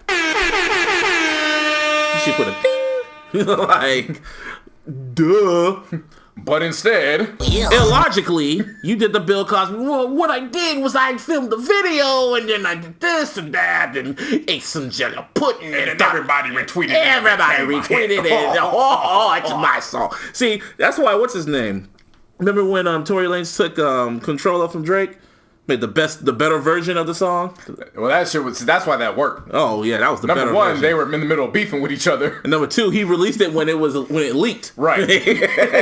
And so Tory was playing chess because that was a boss move where it was like, "I ain't gonna diss you. I'm just gonna take your fucking song." And as far as we're concerned, that's Tory Lanez's song. That is Tory Lanez's song. That's his song. When you go to the club, you only hear Tory Lanez's version. As far as I was concerned, this Trip Queen mix was Jacquees' song, but he just went about it doing it the wrong way. He did it the gangster. He did it the whole, fucked up, stupid way. Yeah, he wasn't thinking. So then of course Mustard comes out. He had the and he had a long ass. I'll just do the first two sentences. I quote. Yeah. Our artists don't send cease and desist. We do, which is a fact. Artists don't do that. The labels. That's why you have labels that have their own legal teams to handle all that shit. Duh. Because an artist is supposed to just perform, promo, and make out. Logically, people. When you monetize content and you don't own, you are stealing, and no one steals from 10 Summers. Well, you did steal Pilo's sound, but smoking. It's the truth. Keep that on the hush hush. Keep it on the low low. Yeah. Get all quiet. Get all quiet. Keep it right there. We'll keep it right there. That's for the listeners outside the Bay Area. That's Bay Area politics that we ain't gonna get into. Yeah, we ain't gonna get into that. It's kind of facts, but hey. One of our favorites. Unfortunately, we'll get into him a little later. He, some stuff happened, and we'll just leave it at that. Mm-hmm. But yeah, so shout out to both. LMA's album's dropping pretty soon. If Jacquees had just played it right, if he would have played his cards right, it would have been on the fucking album. Exactly, because the thing of it was too was that again, the fan of me got it because 50 was taking everybody's tracks and beats. But he put it on mixtapes and didn't sell them. No, but he was still making $50,000 a show in Europe. That's true. So that's what I'm saying. It was a time where if you had just done it properly, I think at the end of the day, it could have worked. You still have to wait for them to promo the song and get the video out. You know how crazy these fans are because they love that remix so much? They posted the fucking song on Pornhub. Oh, yeah. I heard about it. I didn't see any of the videos I watched, but I heard. Yeah, I was like, you niggas really love the song like that, huh? I mean, I was just like, you gotta love Black Twitter. That shit weird. That weirds me out, though. Hey, they posted Beyonce's Coachella performance on Pornhub because they're trying to avoid the copyrighted people. Well, yeah, but I be in a groove for something that's completely different. Then I hear it and I'm like, I ain't want to listen to no fucking R&B that I like right now. Like, now I ain't even focused on that. Now I want to go listen to a fucking playlist and shit. Like, y'all niggas just took me out my goddamn took me out my groove. Yeah. Ugh. Ugh. But but Jack, I think they're gonna work something out. He's gonna probably pop up. Oh, definitely. It's gonna probably pop up because there's so much fan demand for it. So he'll work it out. They'll work it out somehow. Yeah. Some way, maybe. But the fan in me, the way it used to work was whoever had the better version, that was their song. And Jacquees had the better version, so. But, No. Yeah. yeah. Anyway. Somebody who didn't have to worry about copyrights, because he was able to get everybody. And he gets that white side. Yeah. Logic. Young Sinatra 4 or YS4. I got confused. Sometimes I was thinking he said YM4. Young Money 4. The fuck? That's Young Sinatra. Yeah, I know. Yeah, so he drops Young Sinatra, which ends up being another album. And second album of the year after Bobby Tarantino, too. Or is it 2 or 3? It's 2. It's 1 and 1. Whatever. It's back to the boom bap, so I appreciate that. What was actually dope about this was he could actually continued on the story somewhat. Yeah, because if albums. Yeah, there's like the story. It's almost like a sideline story. Did they pick that off? They sure did. Nah, that's 3 kill. Oh, it was a nice run. Anyway, yeah, it was a continuation from, I guess, After Everybody, and those 2 dudes are on the fucking garden or whatever. So I guess it's like a continuation of all that shit. Right. And this goes right back to the boom bap, and it was definitely much needed. And we actually find out this is the final Young Sinatra. Yeah, this is the final one in the series. This one came in at 14 tracks, about an hour 16 in, and I enjoyed it. I fucked with it. It was cool. There's moments. The Glorious 5 was great. Oh, the what? The Glorious 5. Glorious 5. Oh, I like the Return. That was cool. Return was cool. Glorious 5 was just that did something for me. And then everybody with the biggest one that had everybody talking. Wu-Tang Forever. And he got every member of the Wu-Tang Clan. The only person he missed was fucking ODB. And if he would have had the chance, he would have got a fucking ODB acapella. Round of applause for that, because that's a fucking feat in itself. Dude, I don't know if you saw the video, but he recorded his verse on his tour bus. Yeah. I was like... He records a lot when he's on tour. Yeah. A lot. I don't think people realize that. Yeah. It was a long ass song, 8 minutes. Almost like 2 songs on here are like hella fucking long. Which is, I don't know how to take it, but I was like, all right, well. Just when I thought, I was like, okay, this is too much boom bap, it then spins, and then he gives us 100 Miles of Running with Wale and John Ladini? It's just Wale. John Lindahl. And then he gives Ordinary Day. And I felt like those were actually great balances. Oh, Ordinary Day with my boo, Haley Stanford. Oh, that's my boo. Yeah, Haley like that was a dope balance to say, okay, cool. Like, it's not just all that. He was rapping his ass off on the fucking Wale track. Yeah. Then when he flips back into Young Sinatra 4 and then Street Dreams 2, my nigga. Street Dreams 2 was... the story track was cool. The ending kind of was lackluster to me. Well, I mean, it was just him waking up. But I know, but it was just like, that's what it was? But even then, the story itself was... the rhyme schemes in it. Oh, yeah, the rhyme schemes. And then the 100 Miles and Running, how he ended 100 Miles and Running, when he was where I was laughing because I was like, this is why we make fun of white people who try to rap in general. But at the same time, he's black. Yeah, and he's mastered that art of the tongue twister. So hearing him do it over and over again, I was like, Didn't he shout out M? What was it on? Was it on YS4? So shout out some shady. Yep. Legacy, that's what he shouted him out on. Shout out Mac Miller, too. And then Iconic was on here. Or Jaden Smith. Iconic. Was on Iconic, yeah. Yeah, Jaden Smith rap. He's cool. Yeah. And then Last Call, where he did a mockery of J. Cole's Last Call. That was a mockery. Well, not a mockery, but he did his own version. His own version. Yeah. But the thing is that about this album, it was cool, but a lot of shit he was rapping about, it was like, nigga, you talked about this shit before. Saying the same shit that you said. On the last album, it was repetitive, but I like the like if you are like if you're like a boom bap and you're a Logic fan, you enjoy this. A lot of Bay Area representation in that intro track when he was getting calls from the fans. It was like 3 or 4 Bay Area guys. I mean, you remember we went to the show, we saw how packed that shit was. I'm still shocked that shit really just I wasn't shocked by that. I don't know because I'm not into him like that. But when I saw how deep his fan base is, it's almost like I don't want to say a cult following because he goes number 1 and he does good numbers. Yeah, the only reason why he's not going number 1 this week is he only sold 100. Well, no, it's Wayne. Wayne, of course. He's not out doing Wayne. I know, but it's interesting seeing that. It's interesting seeing certain fan bases is what I mean. Certain artists that have a legit fan following that you wouldn't expect. I believe it's his fan base and the Ragers. They completely have you like, oh shit, okay. Because before we went to go see Travis Scott, you didn't believe in the Ragers. You were like, oh, it's just... I needed to see it for myself. Because everybody saw the Ragers Twitter, how it went down, and you were like, what the fuck? Yeah, well, you know how on Twitter, because I always see everything on Twitter. I don't believe what people say on Twitter, so I see it myself. And then when you tell me, I was saying, he one of them niggas. And then I went and saw it. I was like, oh, so you... Oh, okay. Oh, there's a nigga jumping off the damn second floor. Okay. Oh, okay, all right. Alrighty. Yeah. Well, shout out to Logic. Speaking of white folks, if you want to keep on that white side, Lindsay fucking Lohan. This bitch is crazy. I saw this late at night, and I was just like, I'm going to put this in here. So, I'm just on Twitter late at night because I couldn't sleep. And I see everybody going on Lindsay Lohan's IG story right now, and I'm like, why? What's going on her IG Live? And, I don't know where she was. She was somewhere overseas. I don't know. She was drunk as fuck. I don't think she was drunk. She was drunk. She just got done partying. Yeah. And she's like, oh, she saw some kids out there. She thought there was some refugee kids, homeless kids or whatever. I'm trying to describe this shit. It's still mind-boggling trying to say it, but she goes up to these Pakistan kids with their parents and she's thinking they're getting trafficking or whatever. What happens is she asked the mom if they would like to be taken to a hotel. Mom says no, leave us alone. Then she tries to ask the kids if they want to go.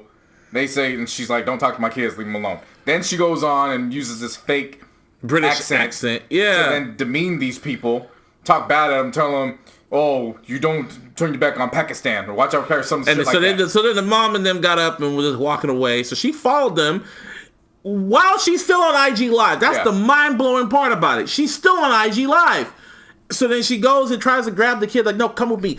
And then the mom just pushes her, punches her. She hit the shit out of her. And she fell down. And she's like, what the fuck is wrong with you? And then she was just like, oh my God, they hit me. Did you see that? They just hit me. No shit. Yeah, she's crying, trying to make a sob story out of it. Somebody said it best. They're like, this is the perfect example of white privilege. Yeah, of white privilege, of them initiating and causing the confrontation. And then when somebody pushes back, now they want to be victimized. And we know that song. That's just, Lindsay Lohan. What happened to Lindsay Lohan? I know it's the drugs. Why'd I ask you? Of course we know what happened. She could have been the shit, man.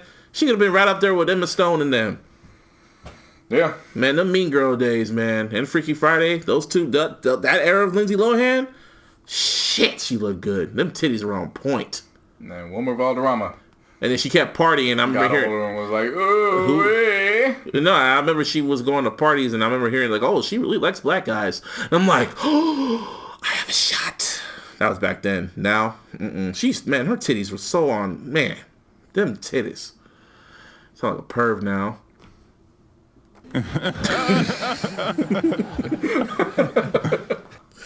Anyway, yeah. I know why you were prolonging it, though. No, not prolonging it. I was thinking about her titties. I know why you got caught up in it. No, I didn't get caught up. I was thinking about... Snap back to reality, because you going to... Go back with gravity. You talking about this, because I don't give a fuck about Kanye. Well, I know you don't. I'll talk about him. Fuck Kanye. Kanye West. So, we're going on music reviews going on here, and I bet y'all probably expecting a Yachty review, right? No. Because he didn't drop that shit. I'm not surprised. He put billboards all around. I don't even think the billboards were real. I think he probably photoshoppy with the jello pudding. No, I think he probably photoshopped that shit. I don't know. But, the album didn't come out. So instead, he decided to make a huge distraction because he was going to be on SNL. So I was like, oh, you're going to be on SNL, you're going to drop the album at the same time. But I knew something was up. Because he went on Twitter and said, like, yeah, we're dropping Yachty on Saturday because the world needs Wheezy and Ye. And I'm like, yeah, that makes sense. You know, Lil Wayne and Kanye dropping a day apart. And he also back-to-back. At that point, I was whatever about it. I was like, yeah, you're fed up of him. No. At that point, I was like, I'll get to it when I get to it. But it was what he showed up in on the Thursday or Friday, and then that's when I was like, fuck this nigga. Oh yeah, So because he shows up speaking in a goddamn MAGA hat with a revamped brim, but then he still had a damn Kaepernick crew neck on. And at that point, I'm like, why not just have a goddamn wave cap? Or, I'm sorry, let's wear a dashiki with a damn KKK mask on. Why not? He's trying to trigger everybody. Why not get a yarmulke and put it on your head, but then have the Star of David on? Yeah. Why not? I don't know, man. So and then because he went to Fader and he was playing them tracks from the album, but he was still wearing that fucking hat. And that Kaepernick shit, and he was sitting there, and they're asking him about the hat. He's like, I'm talking about the elephant in the room about this hat, but the hat, I changed the brim and the diameter of it, so, the hat is full of positivity, and he puts it back on his head. What kind of shit is that? Okay, see, I told everyone all the damn time for the past few episodes, I'm not trying to make sense of everything that Kanye does. I'm just going to explain.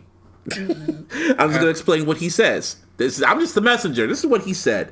So I'm like, oh my God. All right. So SNL, he was going to perform there. It was a season premiere. Adam Driver hosted. And I knew something was wrong when they did the promo, right? And that pic, the promo they do with the commercials when the artist and the host are sitting next to each other. I saw a screenshot of it. Yeah. The screenshot of him, of Adam Driver, Keenan, and Kanye wearing that hat and a free what's it say? Free Hoover? Is he talking about what's his name? Larry Hoover? I think I'm Big Meech. Larry Hoover. I don't know. It said Free Hoover. I just interpreted J. Edgar Hoover. That too, but I was thinking of the Rick Ross song. I know. Yeah, but I was thinking worst case scenario. So when it comes to him, yes. So I was just like, you still gonna wear this hat? You are really intent on wearing that fucking hat, and I really think you're just trying to piss people off. So I didn't watch SNL. I had other shit to do, but I saw the hits. I was in bed by 8:45 because I had work in the morning. Larissa and I enjoyed our evening. I was not going to be around that shit. Well, I was at the movies. I saw Kevin Hart's movie, which is quite good. Y'all should go see it. Give me a hell yeah! And I was looking at screenshots, and he performed I Love It with Lil Pump. And he was wearing, what was he wearing? He was dressed up as a water bottle, a wine bottle, or some shit. Sonny and Spritzer or something. I don't know. They both look like jackasses. And he was trying to do the fucking, what's his name? The Block Boy dance. You know what I'm talking about, right? Yeah. Yeah, he tried doing that shit looking like a fucking fool. I'm like, what the fuck is this? So then he performed with Tiana Taylor. And he performed like a song that's from Yandhi. I think it's called When Everybody Loves some shit. I don't know what it was called. It kind of sounded decent. Whatever. Then later on that night, he wore that fucking hat again. And he performed Ghost Town with Cudi. Now, I wasn't watching SNL, right? I was at the movies, but my uncle texts me, right? And usually when Kanye does some burnt shit, I get text messages from people about what Kanye, like, it's pretty much the fuck's up with your man. That's pretty much what the San Jose show, when he, at the St. Pablo show, when he confessed his love for Trump, you know how many phone calls and text messages I got that all said the same shit? What's up with your man? Yep. What's up with your man? And all you could do is look at that text and be like, yeah, I couldn't defend that. Some uncle's going like, yeah, so Kanye played a couple tracks. And I'm like, if you're texting me about this is not good. It's like, no judgment. No judgment. But that hat, though. So I was like, but that hat, though. And I was like, yeah. So I didn't say nothing. I was like, I'm not going to say anything. I was like, I'll let you know after I watch it. He's like a few of the tracks. So I'm thinking, okay, maybe it's the album. Go home and saw the shit. And I was like, I can't defend that. So then, what made it worse, I go on Twitter, and I guess he went on a whole rant after he did Ghost Town. From Ghost Town, he was going on a rant that had to go off the air, but Chris Rock was there, and Chris Rock likes fuckery, so he went on his IG story. He was like, "Oh, people need to see this shit," and Kanye just went on a whole rant. He went on a whole rant, and he pretty much said that the SNL people the producers told him not to go out there wearing that hat, because if any of y'all watch SNL, they don't like that whole ass nigga at all, but Kanye was on that version, like, you're not going to tell me what to do, da-da-da-da-da, you bullying me, you're trying to bully me, da-da-da-da-da, and like, he's like, I'm going to show my superhero cape, I'm going to take off I'm making sense of all the stupid shit he said. The producers, I guess, were like, go out then. No, I think, what's his name? The guy, who's the producer of SNL? I forgot his damn name. I don't think I don't know. I don't know, man. It's just mind-boggling to see, but he was still wearing that stupid hat. And I never thought and I think he's doing it, but I don't know where I'm getting worked up. It's just, he's just mentally not there. That's all it is. He's mentally just not there, and I think he's acting like a fucking child. That's what it is. It's like he's acting like a rebellious child. When you tell a child don't do something, they do it anyway, just out of spite. Know what I mean? That's what it is. I don't even think it's that, man. He's mentally unstable, bro. He only seems to be mentally unstable when it comes time to drop a project. Man, this is who he always been. It's like he's mentally unstable for promo. This is what I keep telling you. I'm not trying to make sense, because this only makes sense to him.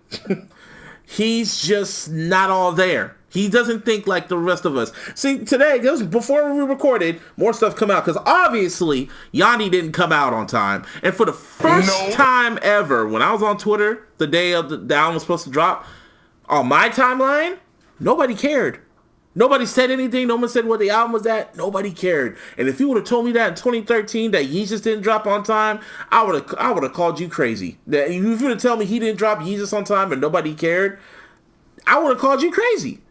But no one on my time no more. No, everyone was just getting fed up. They were just getting fed up of Kanye. So at this time, like I said, Kanye gave me College Dropout all the way to Life of Pablo. In my opinion, that's the greatest album run out there right now when it comes to rappers. He gave me that. From Ye on, get the fuck on. So, I'm only defending up to My Beautiful Dark Twisted Fantasy. After that, it's up in the air. That's just how I feel. That's all I'm defending up to. I could defend Yeezus and Son of Pablo. I'll defend those to the death. It's like at this point I have no energy. I can't defend it. Like then I hit my uncle up after, because then he goes on Twitter, because I think he realizes he wasn't going to drop the album, so he was just trying to say, oh, look over here, look what I'm doing, look what I'm doing, look what I'm doing. And he sent out a tweet wearing the hat. I'm not going to paraphrase what he said. It just pissed me off. Every time I see anybody wearing any variation of that hat, you're a clown. And Kanye's looking like a damn clown, like always, but he don't think that. He's like, this represents America being free, and we need new jobs, blah, blah, blah. Like it was like a campaign trail. And he said, like, I want to abolish the 13th Amendment. What kind of shit is that? For you stupid people... If you don't know what the 13th Amendment is, the 13th Amendment was the amendment that got rid of slavery. No, not exactly. That abolished slavery. Like, not exactly. What's it called? I know what you're getting at, but the chains and the whips and shit, yeah, they got rid of that. What it did was it abolished the owning of human as a property. Unless you did a crime or convicted of a crime and you became state's property, then it was all perfectly well and fine. So slavery still technically exists. So if y'all have a Netflix account, watch 13th if you feel like getting pissed off. But Kanye just said that, and Twitter just ran with it. I knew what he was trying to say, and I'm just not trying to figure out. So then, man, it's like a headache trying to explain all this shit. So then he goes to TMZ. He announces he's gonna go to TMZ, and I'm like, oh no, you're gonna do this shit again. I haven't watched. As of right now, the full interview isn't out. I didn't watch it yet. JC hasn't watched it yet, so we're gonna watch it. Probably I'm gonna watch it. Probably when JC's gone. Van Lathan was like, suddenly I got the flu. Oh yeah, Van just went.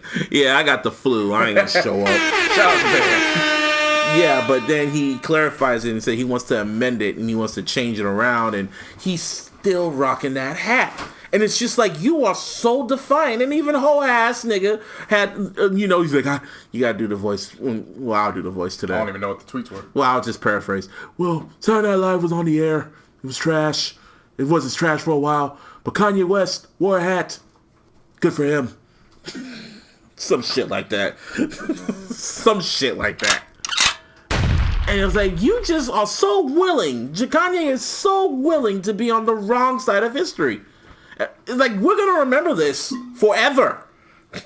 We're going to remember that Eminem said, fuck Trump, and Kanye West said, I love Trump.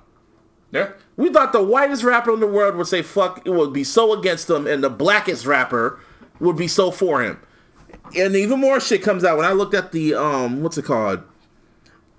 When I looked at the clips from it, he said that he tried to contact Kaepernick to have a special meeting with the whole ass nigga in office to talk about their differences. Yeah. No. No. Disgusting. Just what?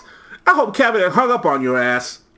Like, I think in Kanye's mind, he wants to bring world peace because he feels they both have different opinions. Everyone, there's no clarity on what it is. He's for whatever reason, he sees the good in hoe ass nigga. He sees a good in a hoe ass nigga. Think about that for a second. He sees good in this person, and when everyone he sees good in this person, this is the same guy that brings out the most electronic dubstep and merged it with hip hop. What are you talking about? Kanye? Kanye. I thought you were talking about hoe ass. He's used to bringing two sounds together and making it work. The problem is that this isn't music, my nigga. This is... See, and the thing is, we're trying to explain this, but everyone's explaining. Swizz Beatz came out explaining it. Lana Del Rey tried to explain it in his comments. Everyone, Snoop Dogg said fuck him. Shout out to both Swizz and Snoop. There's a reason why I'm holding on to Snoop. No, I already know what he said. No. We're going to get to that in a moment. You want to hold that on. Anyway, the point is like everyone's explaining it to him, but it's not processing. And I think he hears it, and in his mind, he said, they don't understand me now, but they will in the future. That's pretty much Kanye's whole life. No one understood him. Every time he tried to tell you a vision, nobody understood him. So I'm going to do this, and when it happens, they're going to say that Kanye West did it. He don't get himself shot.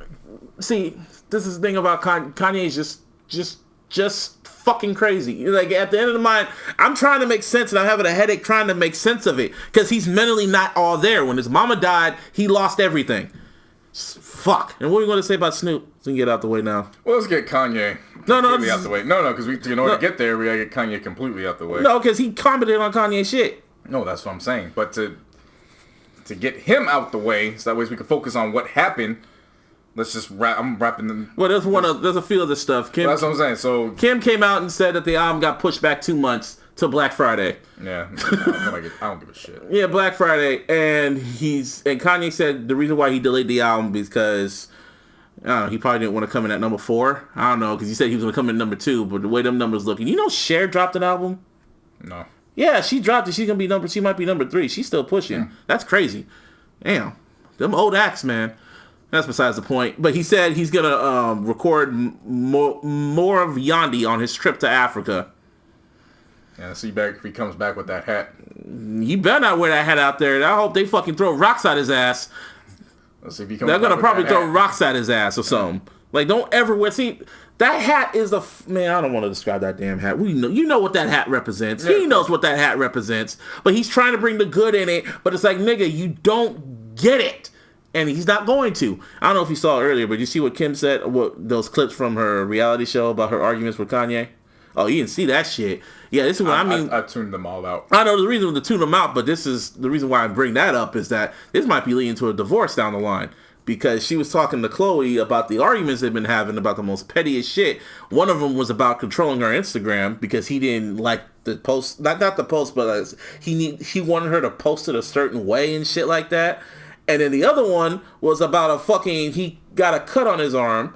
And, Kim got a Band-Aid for him, and he didn't like the color of the Band-Aid. So he told her to get a different color, and he was just like, she was like, are you serious? Just use this one. It's like, oh, you would have gotten Saint Band-Aid.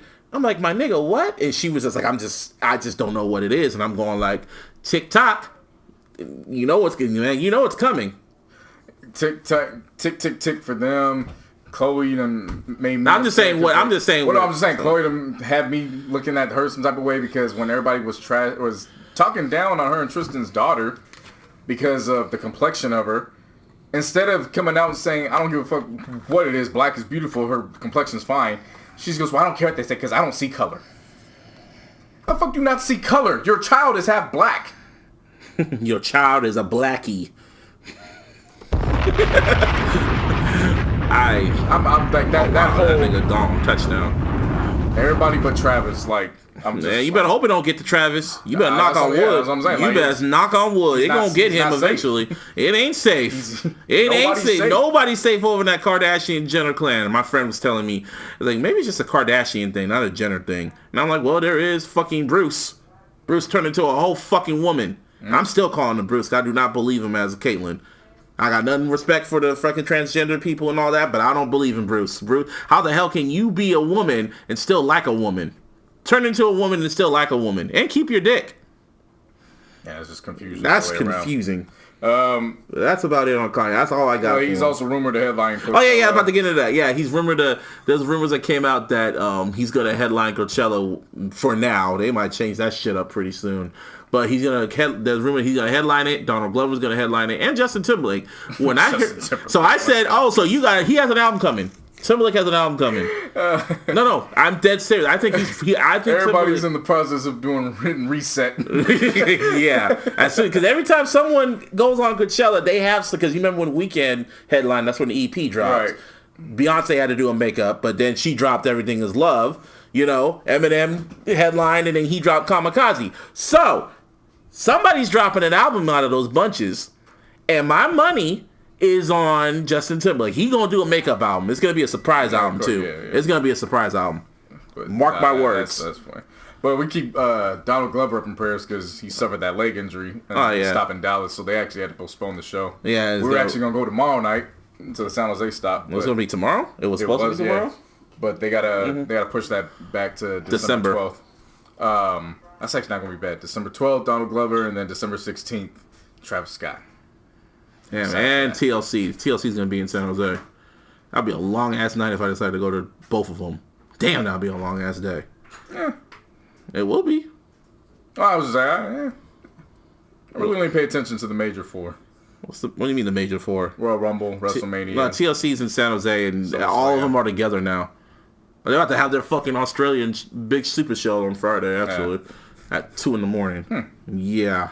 But to close out this section of it, I guess Big Sean says he's gonna be doing more singing on his next album. We'll see how that is. Yeah. Somebody I'm excited to hear singing. Ty Dolla $ign's back in album mode. He had Kid Cudi in the studio with him. I'm already knowing that's going to bring me to tears. For all of Kanye's shit. All the people around him. Yeah. Kid Cudi was on stage when he was saying all that shit. And then, what was it? He just put a picture up with J. Cole a few hours ago saying, I got the title of the album. So we'll see how that plays out. And then Sci High still showed everybody that he still got it. They actually played it on the Joe Budden podcast when he did this freestyle for Atlanta. Mm-hmm. Did you listen to Saturday's episode? Yeah, I saw it. He fucking laid the gauntlet down. Now there's a rumor out there saying that Budden and Shy High agreed to a battle. Did they agree to the half a million supposedly? Ooh. Allegedly. Yeah, I don't think it's true because Joe would talk about it, and I think it's fake. You know how Joe is. He said he's retired, and he ain't gonna do that. He retired. Well, no, he publicly said on the episode though, because Mom was like, I mean, 500,000. He goes, oh, if it's for money and we're writing songs, yeah. He goes, but other than that, fuck that. I'm not doing that shit for free. He still ain't gonna do it.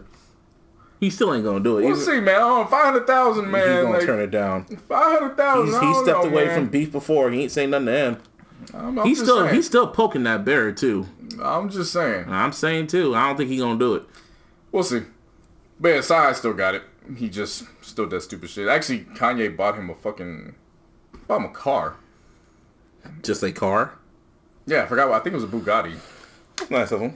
He's just out stunting. I was like, that's cool, but I mean, you're one of the reasons too. He's gonna release the album that you said he was coming next on, or what? You know, he's one of the reasons too. Kanye's acting this way. All the niggas, Mike Dean, everyone around him, like somebody has to say this is not a good thing that you're doing this shit. But no one's saying anything. They're just going with the flow. They're just doing it, and they're one of the problems. Unfortunately, that problem is now sent a cloud over the bay. I don't think it's over the bay. It's only one person. I don't say the bay. Oh, well, but Kanye's shit has now led over to the bay. That's the point.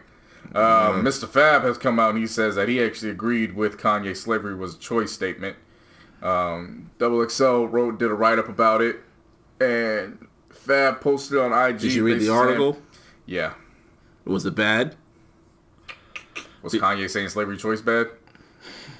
Well, yeah, but you heard what he was trying to say. Yeah. What Kanye was trying to say. I think probably Fab. I didn't read it yet, but it was he doubled down on it. Did Fab double down on it? Just read it. Well, you can say it on here. Nah, just go ahead and read it. For everybody to read it. All right. Did he double down? Yes or no? See, the thing of it was halfway confusing too. That's what I'm saying. Like, you just got to read it. Oh, okay. One of them. Yeah.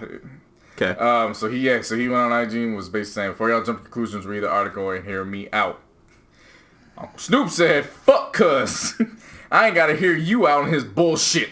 And that was that. No, there was more to it. Of course, I was more into it. I wasn't going through 37 comments. No. I saw the other comments he said, and then Fab responded with some other stuff, and then Snoop said, "Nah, you gotta explain this to me, cause I ain't with all this stuff. Like, you real, but you gotta explain it." So I can understand Snoop's reaction, because he went on Kanye shit and called him an Uncle Tom ass nigga. See, Snoop has that reaction that everyone gets when you see someone siding with that whole ass nigga in office. Fuck you and everything you stand for. So that's that. Let's give an excerpt. I'll give the people an excerpt. I understand what he said when he said it, Fab said during a recent stop by XXL's Manhattan office. We was talking about it yesterday. I was like, man, it's hot as fuck. Imagine picking cotton in this weather. Imagine it being 120, 130 degrees. You picking cotton in the field. Nigga, you gotta kill me. I'm running away till I don't have no limbs or nothing. That's why I said it's better for you to read it. Hey, now it's better that you said it. Now that everyone heard it, now I'm just okay. I'm gonna keep my comments to myself. Yeah. Anyway, still rock with Fab, but yeah. Wow. Another album dropped in there. Yeah, another album dropped. This one from the Bay. This is where Martin was supposed to come in, but you know he got the Swahili flu, so he ain't rocking. But SOBRB dropped Gangin' 2, and I'll be upfront with y'all. I made it to halfway, and I was like, I'm not doing this, because they're basically saying the same shit from the album they dropped on Gangin' 1 back in March. I was just enjoying Carter 5 and all the other stuff, and I was already SOBRB'd out, so I didn't really care. Yeah, I made it to Let 'Em Have It, which was track 7. Out of how many tracks? It was 15. 15? I turned it off and I never went back to it. I don't think we need to. Yeah, so that's my review for that. Yeah. J. Cole. Your boy. Your cousin. Yeah, not really, people. You kill that joke. I still do. I don't understand, because they would never go to you. Never underestimate the stupid person. That's the point. You want to underestimate them. There's been plenty of people on Facebook who still think I'm J. Cole. Well, I have to kill it. Well, because I have to. You never know. You don't know. have to do anything. Yeah, I know, but it's a choice. Shit. I know. Yeah. Killing a joke is a choice. My joke, but then you get upset when I don't get your jokes. Like, but that joke is some stuff you should have saw on the news, and it was funny. This ain't funny. I had 3 people fooled for 3 years. Wow, really? You just killed my shit, man. I killed it before. And I'll do it again. It's trash, man. I'll kill it again with the gel pudding. That's not funny. So I'll kill that shit before it starts. Anyway, the Connors, the new Roseanne reboot. Yeah, they killed her off. Yep, they sure did. Just like I killed that joke. Yep. J. Cole's Billboard interview. Yeah, this is the one when it's just like he shouldn't have did the interview. So Billboard did an article about J. Cole, and from the get-go, they even said he really didn't want to do the interview. He said it himself, because he just got off stage, and he just wasn't in the mind frame to do an interview. So I was like, okay, even when you read the article, he was kind of just not in the mood. You could tell he was kind of just like irritated. He was tired. You could tell he spent the day before the show started. He spent the day, that was when he went back and gave the backpack give back or something like that. Yeah, that shit too. But the shit that really just got my interest was 2 things. Well, it was 3 things. He said that it was 3 things. He said he didn't vote because he wanted to vote for Bernie, and he didn't really care about Hillary, and he thought if Hillary was on there, all that shit that's going on right now would still be suppressed and shit like that.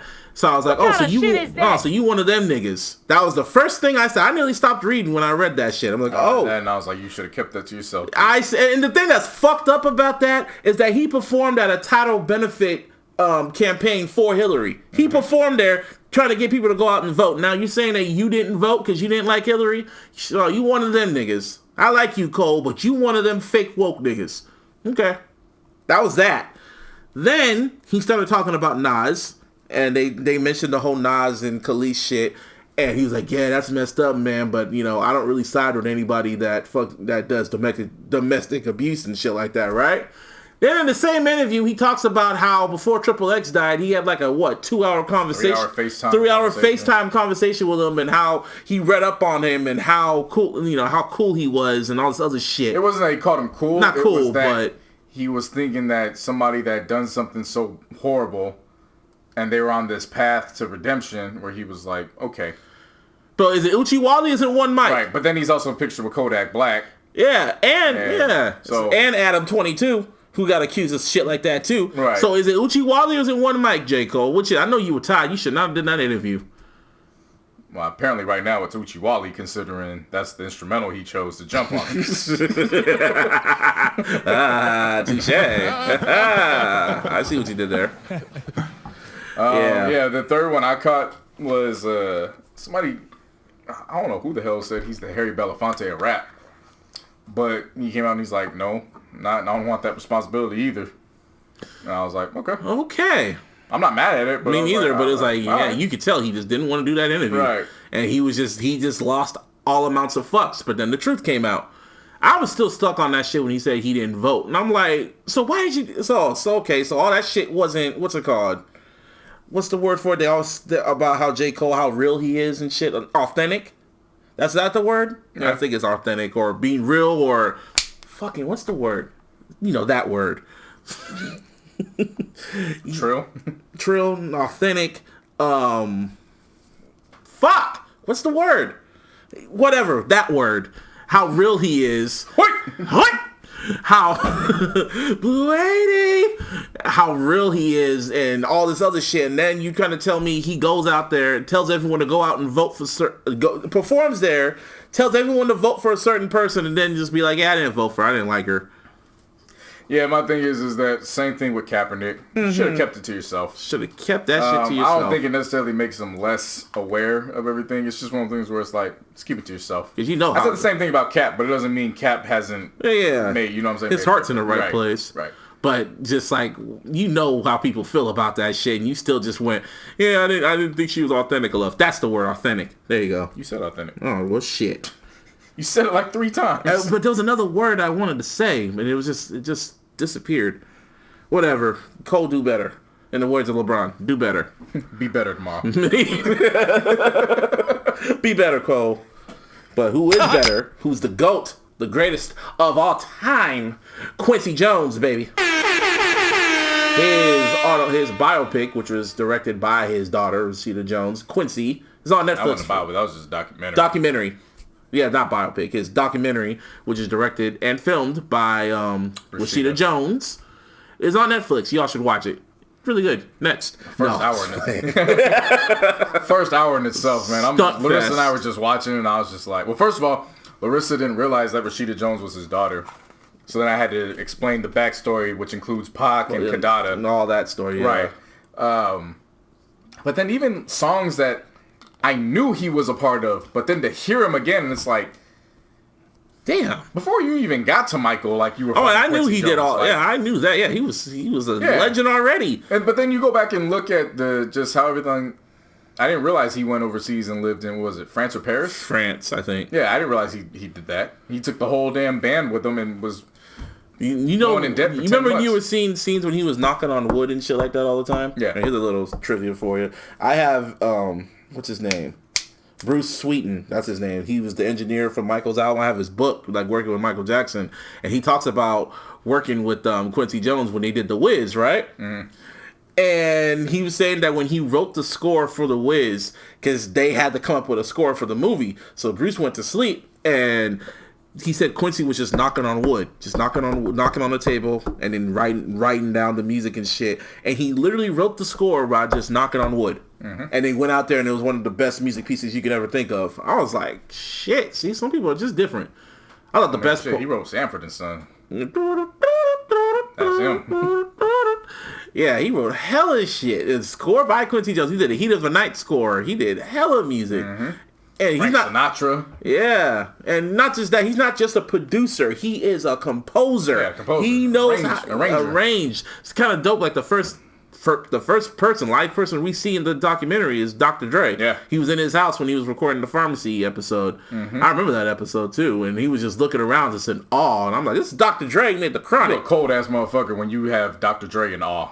You feel me? And he made the Chronic. Yeah, you know, and Dre's album changed hip hop. Period. Pop culture on the charts. But Quincy Jones changed music. Yeah, but I think one of the best stunt tactic parts of that was when he was going over the planning for the Smithsonian event with Obama. That was just a stunt.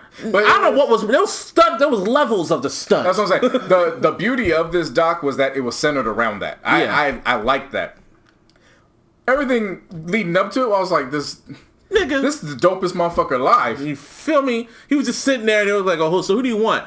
Oprah. Will Smith. Get Will Smith. Get Will Smith. Get Oprah. Oprah, she's got to be there. Of course, Obama's going to be there. Yeah, Obama. Yeah. John Legend. I like the top of the top. John Legend. You got to get Colin Powell. No, it was just like he was just naming names. Get the top of the top people, and he was just naming names. Will. And then it goes to like, did you talk to Dave Chappelle yet? Get Dave Chappelle. And no, but the best part is when the camera pans out and you look in the background, you see this huge plaque that said Thriller, highest selling out. It was just, you saw all the records that Thriller paid, not a deposit. Like a fucking painting he got from Target. Just put it in the fucking background. It just matches the decor. I just had to pause it. Like, you see this shit? I had to look at it myself, took a picture myself. Like, you see this shit? You see this shit? It just matches my decor. And that was even more crazy. And then they get to the Michael parts, and as a Michael fan, I knew everything. But they showed scenes I haven't seen when they were filming Thriller, and Michael's in his makeup talking about the idea he had for the album and for the video.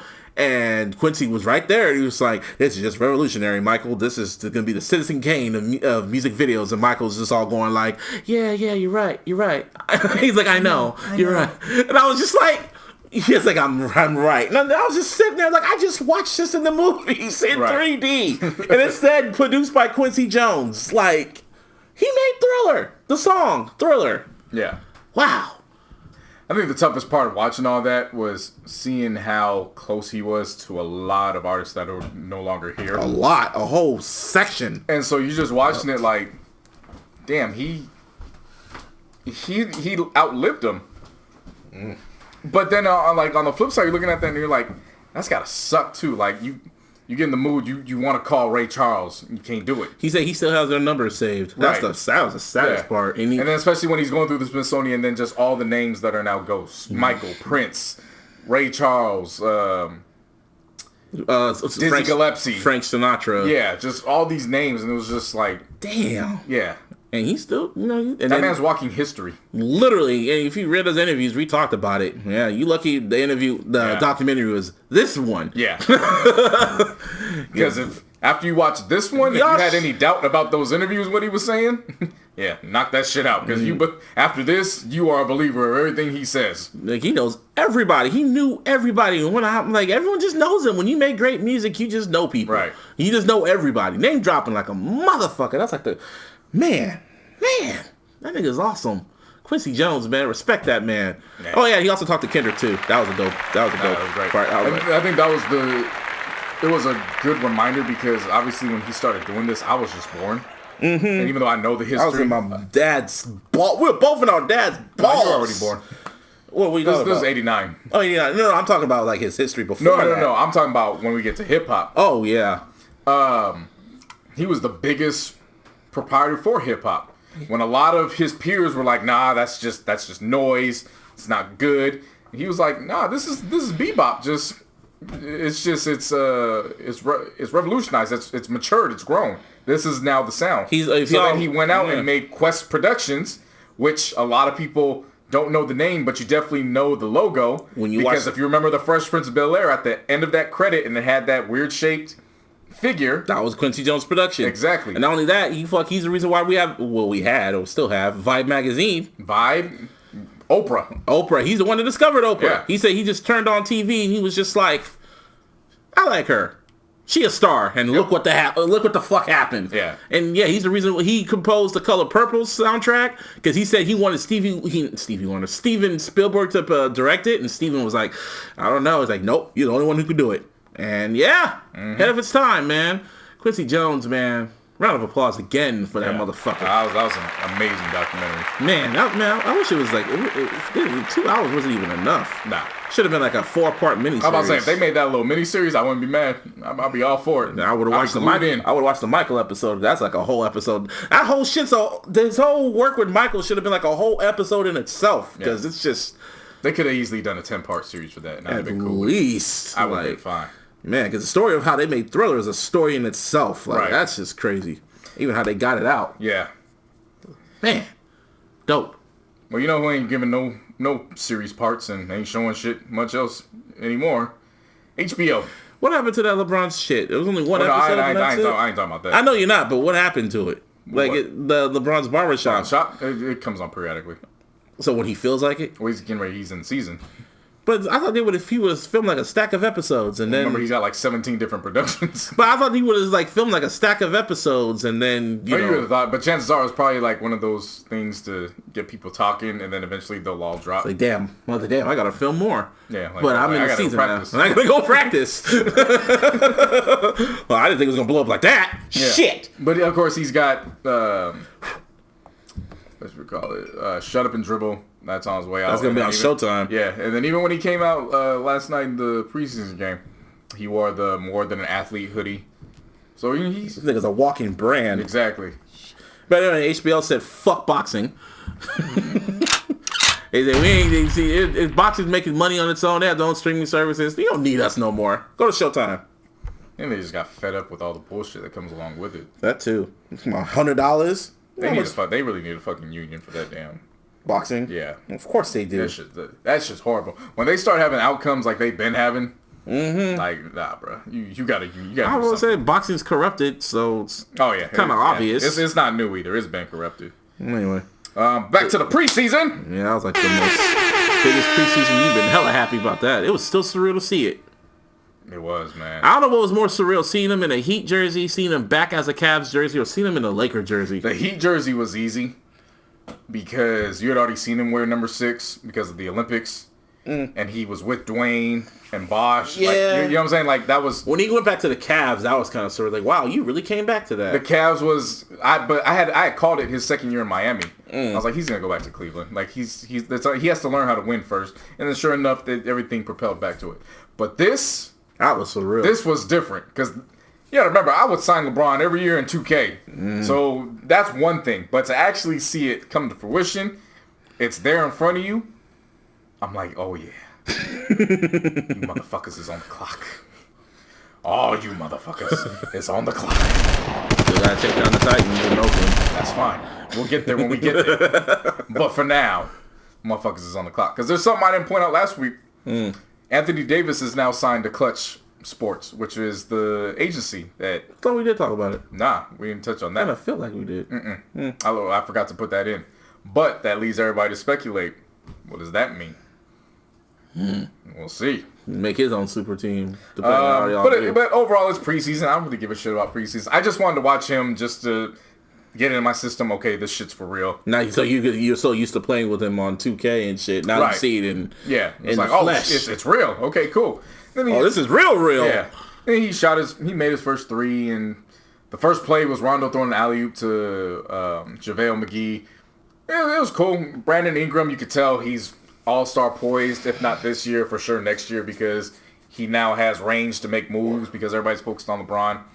But, I mean, they lost to the Nuggets. It's preseason. I don't care about the end results. It was just seeing them all come together. Lonzo didn't play because he's coming off the surgery. I enjoyed what I saw.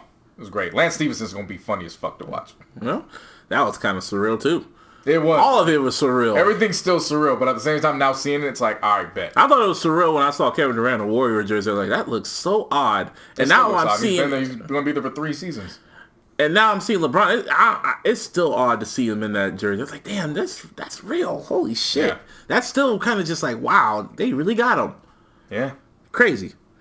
It's I know you happy as hell. Glorious. Speaking of balls, Lonzo didn't play. And apparently the Ball brothers don't play either. Yeah, I saw that when you said that to me this morning. I'm like, oh, shit. Yeah, so, of course, the JBA League, they're out. I forgot where the hell they're at right now. But they have this international game. And LaMelo wasn't having it and got into it with one of the players, smacked the players in the face. Was it his own players? No, it was the opposite team. He really slapped them. Yeah, he slapped the shit out of him. And then the player pushed him back, and then out of nowhere, Jello flies out. I think he hit him with a 2-piece, but I know he got him. And the bench is cleared, and that was that. And I was like... Niggas. Big baller bras! Big baller bras! LeVar just go, hey! LeVar just, yeah. Yeah, because I remember you texted me saying, LeVar Ball's been quiet lately. I was like, yeah, he is. And then you told me that. I was like, oh, that's why he's quiet. Yeah. Yep. He's going to be very quiet. It's your boy. Oh yeah, but those are his boys.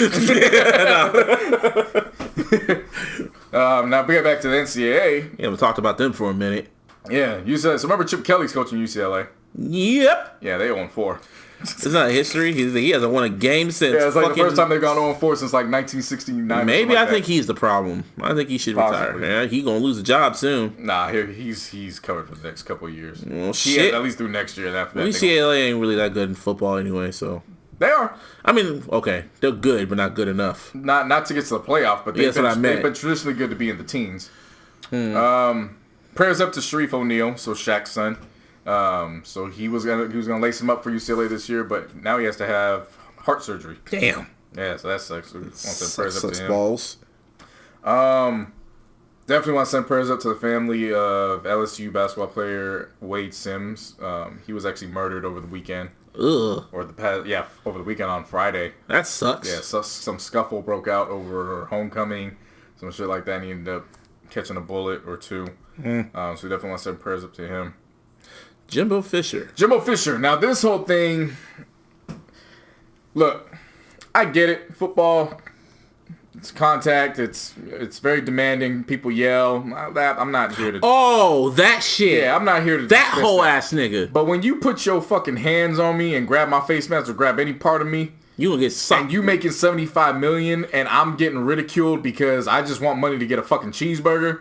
My nigga, we gotta throw hands. Like, it just gotta go down that way. He didn't do nothing. That was the crazy part about it. I saw that footage. I'm like, nigga, what the fuck? He grabbed his face mask and just yelled at him. Now, if you got to an NFL player, that player would have socked him in his fucking jar. Because he got money, too. But the wild thing is that all these analysts are like, stop being so soft. It's just, and I'm like, you know what? My coach never did that. Like, I get that you grew up in that era, but at the same time, you wouldn't be saying, oh, stop being soft if the player went and cold clocked Jimbo Fisher in his fucking dome. Yeah, you wouldn't be saying that. So why is there a double like, who's the one that choked out the Warrior coach? What's his name? Latrell Sprewell. Yeah, Latrell Sprewell. That sounds like how they announced John Cena's name, John Cena, or Dave Chappelle. It's Dave Chappelle. How do we get there? Name introductions. The Undertaker. And now suiting up for the Los Angeles Lakers in his 20th year out of Lower Merion High School. LeBron James. Number 24. LeBron James. Kobe Bryant. LeBron. Well, I haven't heard how they do it yet. No, Paul Hazeman. The reigning, defending, undisputed champion, Brock Lesnar. Wow. How do we get here? I don't know. Don't put your hands on me. Pretty much. Because it ain't going to be no. Put your hands on me. Put your goddamn hands on me. It's going to be. They gonna be no Oh shit. Anyway, week 4 in the NFL. Yeah. You didn't watch. I did. Well, to start off week 4, major round of applause because Eric Reed had a team. Yes. And actually the team that signed him did it at the right time. Because the Panthers were in their bye week. So they got him in, didn't have to rush him in or do anything like that. But shouts out to the Panthers for stepping up and grabbing the best available player defensively right now. We could have picked him up, but you know. Yeah. That was a ganja burn. Oh, okay, well. Ganja burn, ganja burn, ganja burn. Song's gotten old now. Song is. See, when we talked about songs that become other artists, that's Joe's song. Unwillingly, but yeah. Yeah, that's Joe's. Same thing. Taste is borderline Joe's song now.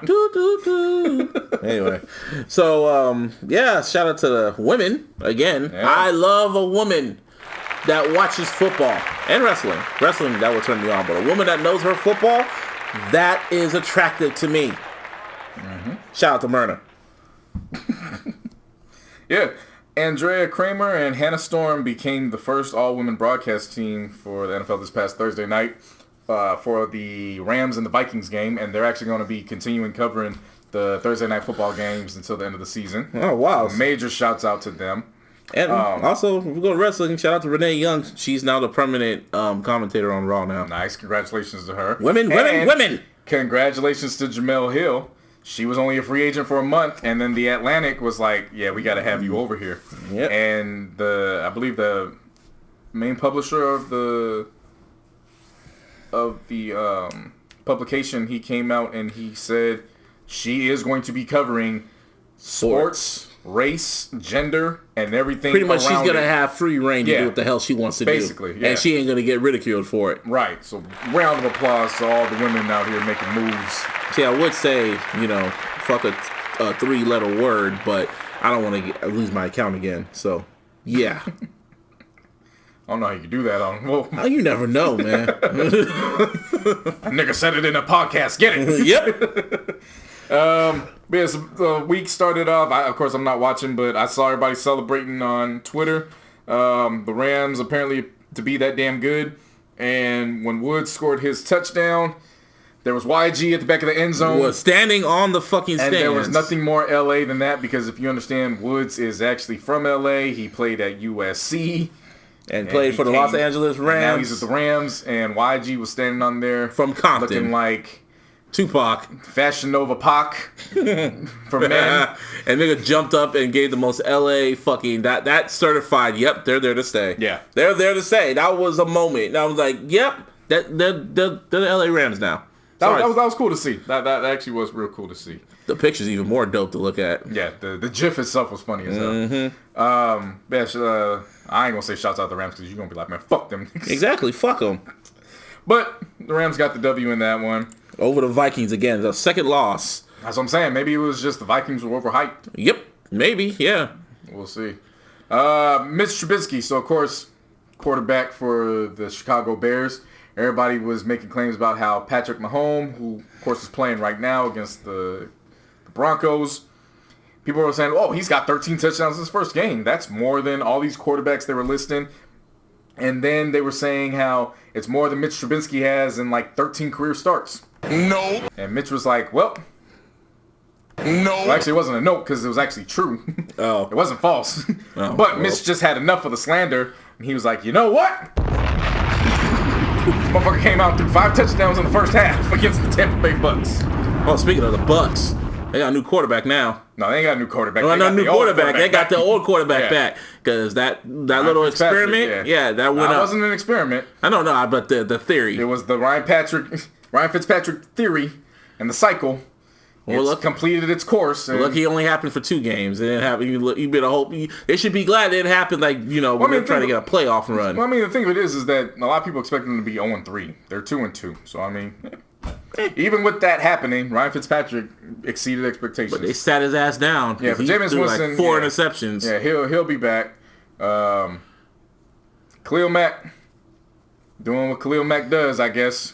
Because I didn't see it for 3 years, so I wouldn't know. You know what I'm saying? Like I didn't work with the guy for 3 years. I guess this is new to everybody else, where he goes out and he strip sacks quarterbacks on a regular basis. Pause. That did not sound right. It's a strip sack. No. It sounded like he said and he strips quarterbacks. No, I said he goes out and he strip sacks quarterbacks on a regular basis. Just making sure because it did not sound right. So that's apparently what he does. Who would have thought? Well, John Gruden didn't know that. Yeah. Well, So they went out and they killed the Bucks 48-10. He looks everything like not only the defensive player of the year, but an MVP candidate. and the Dolphins, they got a reminder when you go against Tom Brady, you're going against Tom Brady. Yeah. The Dolphins got smoked. There's a reason why nobody was believing in that 3-0. The real test is if they went against the Patriots and beat them, then okay, they're a problem. Right. But the Patriots said, No. Yeah. There's a reason why everybody was doubting that 3-0 and not looking at the Patriots 1-2 as a you pissed them off. Yeah. You pissed off Tom Brady. And So pissed off. And he sees the Dolphins like, you think I'm going to lose to these niggas? No. I read a crazy stat that since 2000, against Miami, the times that Miami has beaten the Patriots, Tom Brady has coincidentally been injured in those games, so he's makes sense. Finished the games. Then there's another crazy stat where it's since 2001, the Patriots have 186 or plus 186 in turnovers. The second leading team is the Packers with 88. It's over 100. They have over 100. So pretty much, if the Dolphins play against Tom Brady, you're losing. That and the Patriots as a whole since 2001 have more than 100 turnovers than the second leading team in that span. That shit's wild. Well, the good news for the Raiders, since we were talking about Khalil Mack or whatever, they actually won. So, hey, round of applause for and my Niners lost. Round of applause for the Raiders because I actually heard that they were actually supposed to lose that game, considering what went after down. what happened last week, yeah, but No, not what happened last week, but what was actually went down in the game. I guess Derek fumbled it, but they called it back, and then I guess something else happened where the Browns technically got a first down, but they ruled it back. So that was the end of the game. I guess that went into overtime. I don't know. It didn't go to overtime. Oh, it did go to overtime, man. No. It didn't go to overtime. Oh, yeah, 42-42, and then they won in overtime. Yeah, they won in overtime. It was about to be a tie. Yeah, they were balling, though. My Niners were balling, too, man. C.J. Beathard. I like that. I like how that word sounds. Beathard. I'm going to say, that's how I'm going to pronounce his name now. Beathard. He balled out. I mean, he didn't play like a backup. He actually played like a quarterback. I give him applause for that. We still lost, but it was just like, at first I was mad, but I was just like, okay, we have a decent, plan B. Even though he nearly got injured, and I was like, motherfucker, because they were saying Shanahan told him not to scramble and don't go too hard, because if you get injured, we're fucked. And he nearly got injured, but lucky for him, he got the air knocked out. But when he went down, I was like, motherfucker, you son of a bitch ass nigga. But he got up and, hey man, but he balled. They called him a tough motherfucker, and he is a tough motherfucker. So, well, go back to the Raiders. And that game, for some reason, Johnny Manziel wrote a letter to Baker Mayfield, and they aired it on ESPN Countdown. Why? I don't know. I didn't watch it. Doesn't even play. I guess he was saying, like, we're not the same in the sense of not trying to say he was better than him, but saying we're not the same. Look at my mistakes and move. Did Baker Mayfield play for the same? No. But the same situation. Heisman winner, go to the Browns. I was like, they played in the same college. Oh yeah, they did. Yeah. Yeah. So he's telling me, but even then, I was like, but he was good on the Browns though. Who? Menzel until they sat his ass down. He was good till he stopped taking it like acting like a quarterback. Yeah, until he stopped showing up. He was partying and shit. Like you're a quarterback. You don't have that leeway. Like for real. Come on now. Yeah, so that had me confused. But most importantly, I just found this out, I think Tuesday myself. I want to send special prayers and thoughts up to my guy, Neron Ball. Yeah. Who, of course, is part of the Raiders organization. Last time I read, he was in a medically induced coma because he had an aneurysm. Yeah, brain aneurysm. Yeah. That's crazy. And he's one of the nicest guys you'll ever meet, too. It's unfortunate that pretty much from the start of his career, because when he left college, he's been riddled with injuries. So to even hear that it's gotten to this point where it's like, it's shocking. Crazy. Yeah, so I definitely want to send my thoughts and prayers to his loved ones and him during this tough time, and I'm pulling for you. For real. Shout out to Adam Vinatieri, though. Yeah. Vinatieri, man. That's history. 566 field goals, the most field goals in NFL history. He made more than a Hall of Famer. He made most of those on the Patriots and the majority of them on the Colts. So, hey, man, he could retire with ease. Yeah, he's good. He's in the Hall of Fame. And he made a lot of clutch-ass field goals, right, too. It's not that he just made field goals. He made Super Bowl winning field goals, man. I remember when he made the Super Bowl one. I remember that picture of him with his arms in the air like, yep, I did it. Yep. I did that. The Rams. Adam Vinatieri, he's like in his 40s now. He's old, but he chilling. All he do is kick balls. That's all he does for a living, kick balls. I think he only missed like only a few times he's ever missed. Like a very few. You know the reason why I'm mad that the Chargers won, kind of, is that they were missing field goals. And when I say missing field goals, nigga was missing PATs. Not once, but twice. He missed 2 of them motherfuckers and a field goal. Ugh. And we still lost. But whatever, we got the Cardinals next week, so we see about that. Hopefully that's a bounce back. Yeah, they're bad right now. So the only reason why I know the Raiders are playing the Chargers next week is because Monday Night Football, and it came on the ticker. So I was like, oh, play Chargers next week. Okay. Earl Thomas, the Legion of Boom. Yeah, this is the big story of the weekend. Actually, one of the big... Well, this actually leads into what we keep going back to since the start of this season. Earl Thomas, of course, reported that he was contract negotiations or a holdout with the Seahawks because he's saying, look, I still feel I'm the best safety in this game. And I'm not getting paid that way, so we got to redo my deal. They're saying, well, we'll just want you on your contract. We'll get it from there. And he's like, well, then trade me. Mm-hmm. Makes that sense. Seems fair. He kept the professional there. Just trade me. Get rid of me. And Seattle was like, no, we're not going to do that. No. So they end up screwing everybody. Mm-hmm. Because then, of course, like we reported last week, he was holding in, where he was still showing up to practice, but then he'd take himself out because he didn't want to get hurt. Game against the Cardinals came through, and guess what happens? He ends up breaking his leg. Mm-hmm. Complete fracture. Has to get airlifted off on the cart. Mm-hmm. And he looks over to his own bench. And flipped him off. Yeah. Flipped them the fuck off. Said, fuck y'all. So that pretty much he didn't like Russell Wilson. You know what that shit was? That was the football equivalent of Pac after he got shot and held the finger up. Pretty much. He was pissed. Like, really? Now I'm fucked. You're fucked. I'm fucked. Fuck y'all. I mean, the Seahawks, that didn't make sense because they could have easily gotten picks for him had they traded him over during the offseason. This is the same Seahawks who didn't want to give the ball to Lynch. You're right. You're absolutely right. Why would that make Why any would sense? you be surprised? Yeah. This is the same Seahawks that didn't want to give the ball to Lynch. So, and I've been hearing I've been reading a lot of rumors that the players did not, they resent Russell Wilson for trying to make him the star and shit. No, they didn't. It wasn't so much that they resented Wilson. They resented how the organization was treated. That's what I meant, yeah. So, because it came out all the time, there was like, well, the defense players, they had no issues with Wilson himself. It's just the organization. The organization was putting it on like, yeah, we did this because of Russ Wilson. And the defense is like, motherfucker, we're the one. Like, we just held these niggas to 6 points. And he barely put up 12.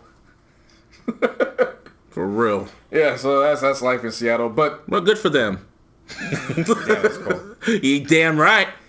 No, I mean, Earl Thomas, one of the best. Well, he was one of the best. I know it's the Niner fan just came out of me, so it's just like, you cool. Regardless of the rivalry, he's a player in the NFL, and he got done wrong. Oh yeah, of course. Like this is why Le'Veon Bell is holding out. Mm-hmm.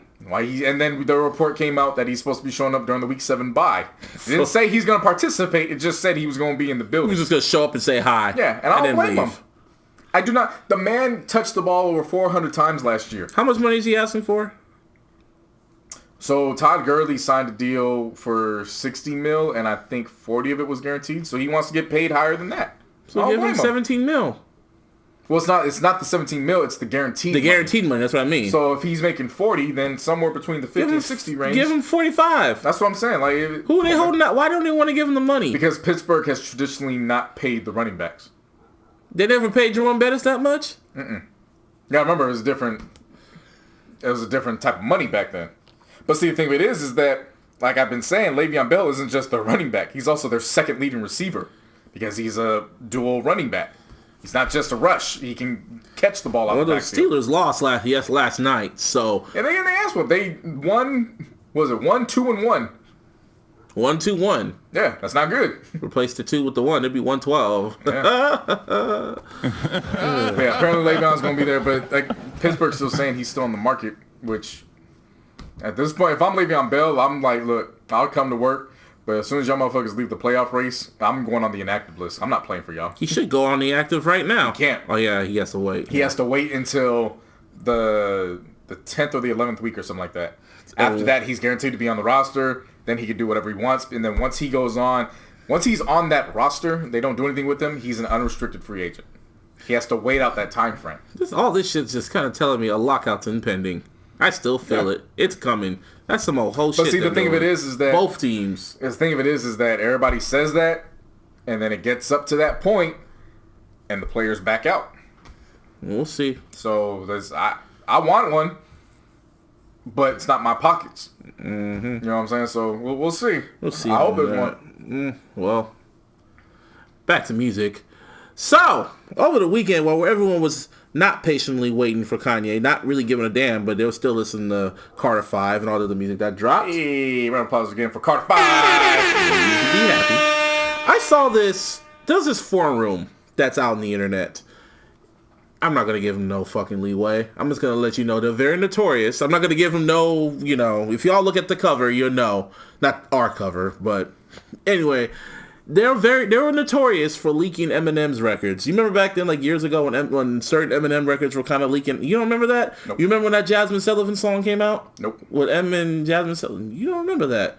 Well, okay. Well, around when Recovery came out, Wayne was still doing pretty good mixtapes at that time. So not really. And then What, with No Ceilings? When Recovery came out? Recovery was around that time, so No Ceilings was at that time. They had a bunch of Young Money mixtapes that dropped. Okay. Around that time period, this certain forum leaked certain Eminem records. One of them was I Need a Doctor with Dr. Dre. And that was the reason why the song became the first single, because they were talking to these niggas in the forums like, yeah, this is a great single, you should release it. And Dre didn't like the single for obvious reasons, because it was supposed to be the intro to Detox. I Need a Doctor was supposed to be the intro. And they released it as a single, they did a video, they're going to use it for Detox, and you know the rest of that. So they came back.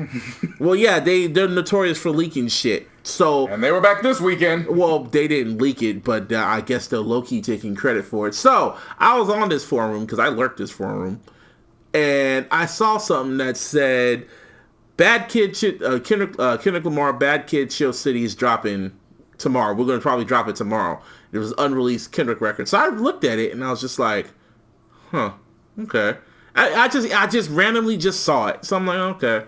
So then, that Saturday, while everyone was, listening to Carter 5 and doing all that other stuff, I see a tweet pops up saying, 8 unreleased Kendrick Lamar records just leaked out.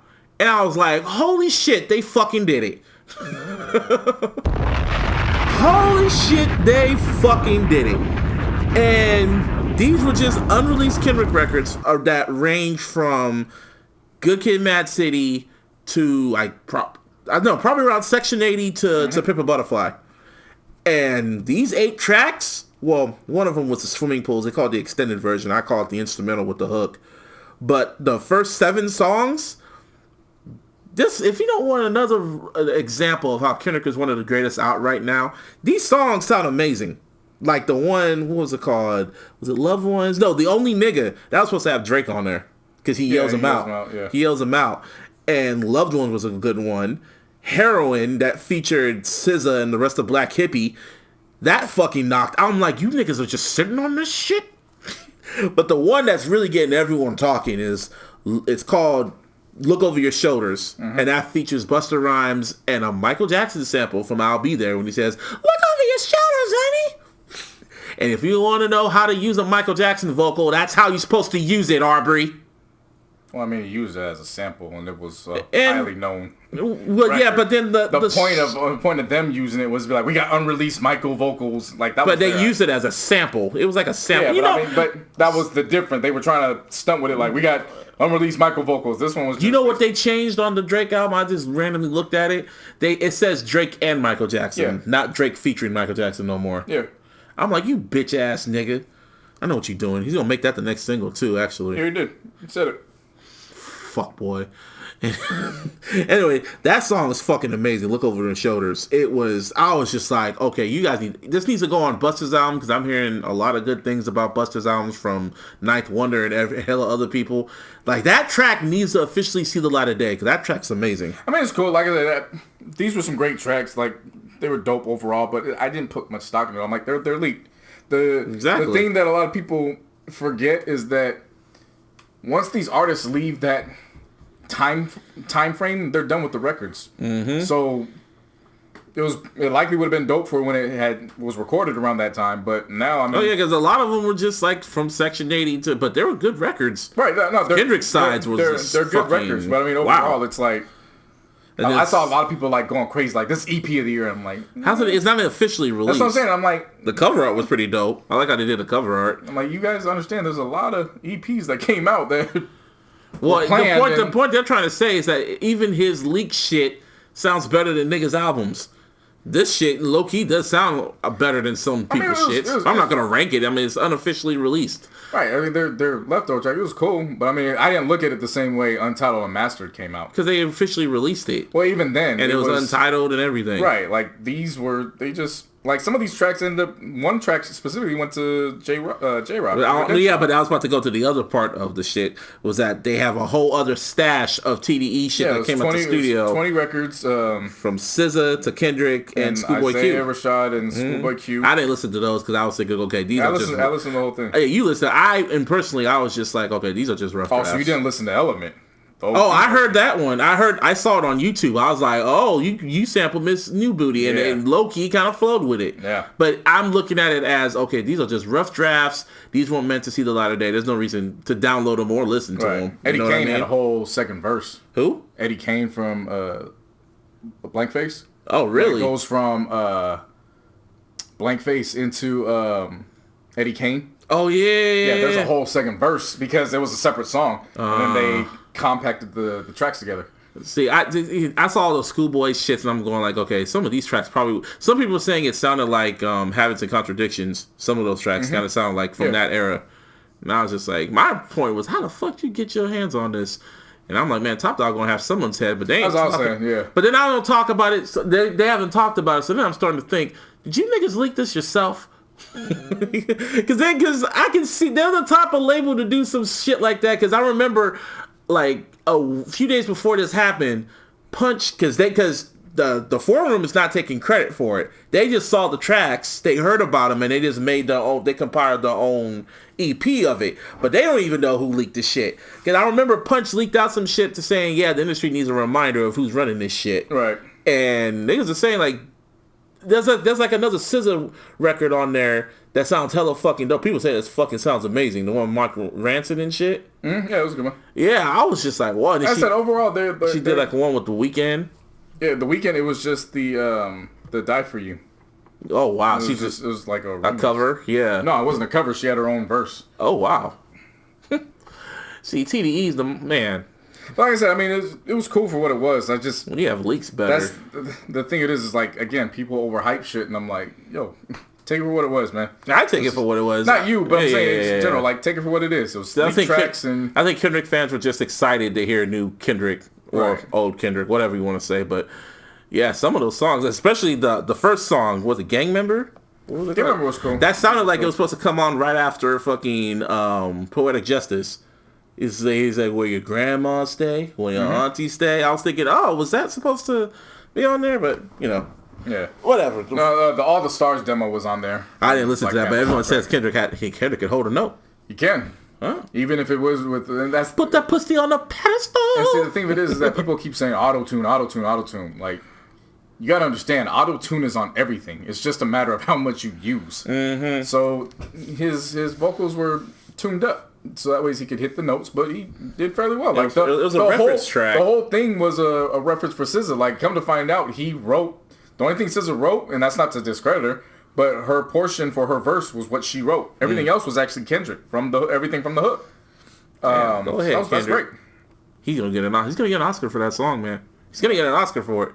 I don't know. The fact that he made that song while he was recording Damn, shit, man. Yeah. He made that soundtrack after Damn came out. That's a talented ass nigga, man. All right. Anyway, before we get into the last album that we're gonna go in detail with, I did listen to Luca Brasi 3, which was Kevin Gates. A lot of motherfuckers were saying that was better than Wayne's project. And I listened to that, and a lot of motherfuckers. Who are you following?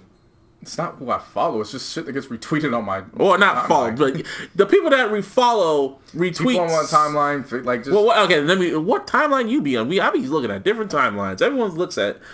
Man, everybody's timeline's different. It's not just one timeline. I know. I'm just telling you what I saw. Yeah.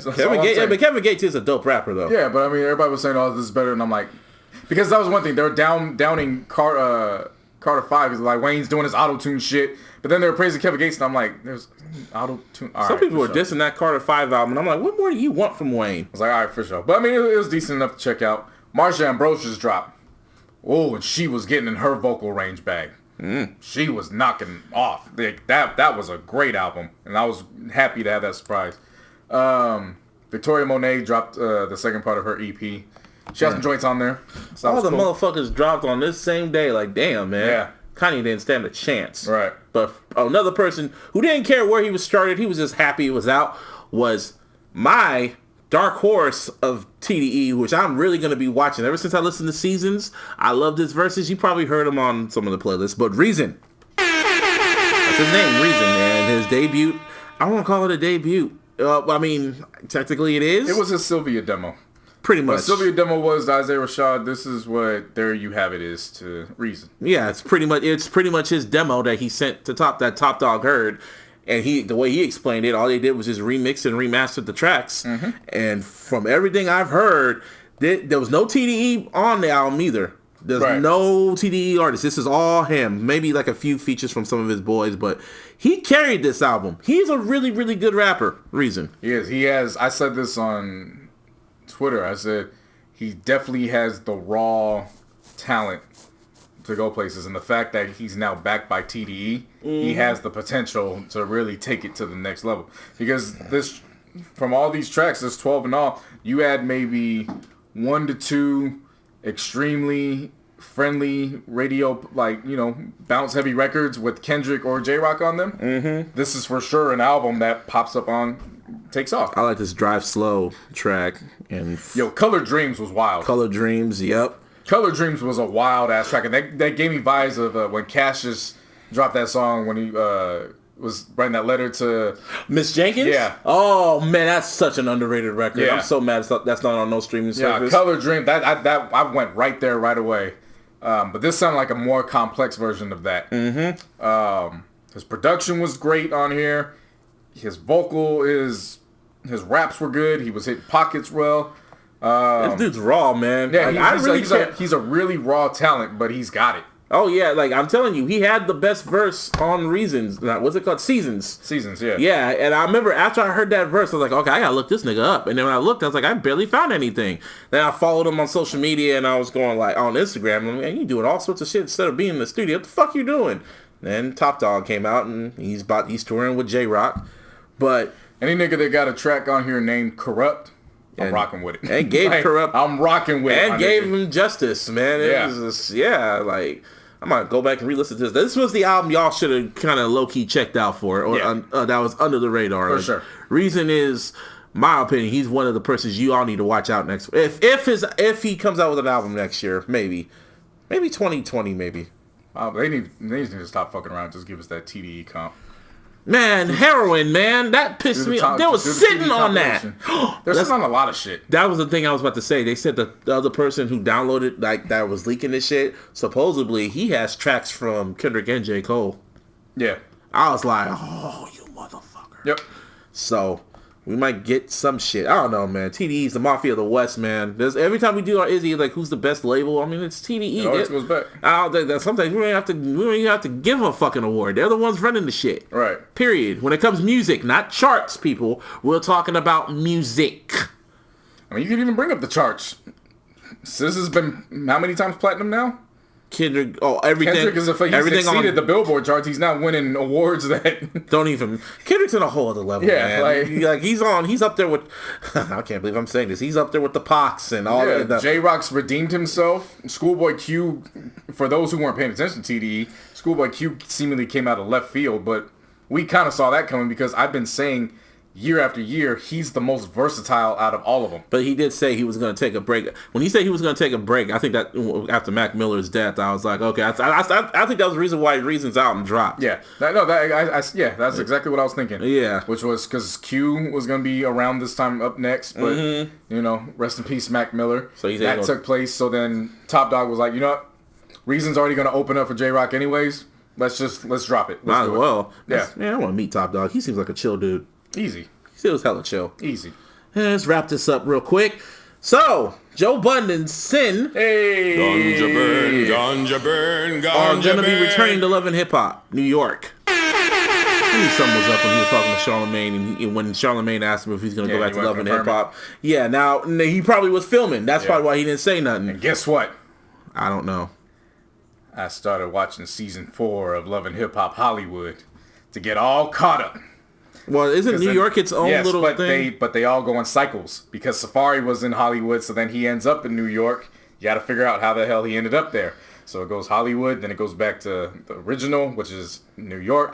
Then it goes to Atlanta. Then it goes back to Miami. I'm sorry. Flips all around. I don't care if Joe's on the show. I'm still not watching it. Oh, I'm tuned in. I know you are. I am tuned in. But who's going to be? Remy Ma's going to be on here. Safari. Oh, bruh, him and Safari are going to make a wild, funny ass. Papoose is going to be on there. Jarrell Santana and Mano. Yeah. They're all going to be on there. This is going to be a legit ass season. Everyone says New York is the better show. Like, this is going to be a legit ass season. Like, it's names that still hold some weight in terms of if there's a show going on, You're actually gonna put some money down because you're gonna go check it out. I mean, I can't deal with the fuckery. I don't care if Joe's on there. Yeah. I'm kind of getting Joe'd out, kind of. I'm not. I know. I mean, that's shocking. One time I couldn't get you to listen to the Joe Budden podcast. Yeah, now look at you. Blocked. Oh God. Now you. I ain't never said Joe Budden was a bad rapper. I ain't never said. I know you haven't. I know. Only reason why I was talking grimy is because he had me blocked. I ain't blocked no more. I've been told you need to listen to this podcast even before the whole Drake shit. Even before all the Drake shit, I told you need to watch. You need to listen to this shit. Now fuck him. Yeah, he had me blocked, and I ain't do nothing. Dr. Phil has me blocked. I still watch his show. Well, that's you. Again, white privilege, guy. That's how white privilege works. That's how white privilege works.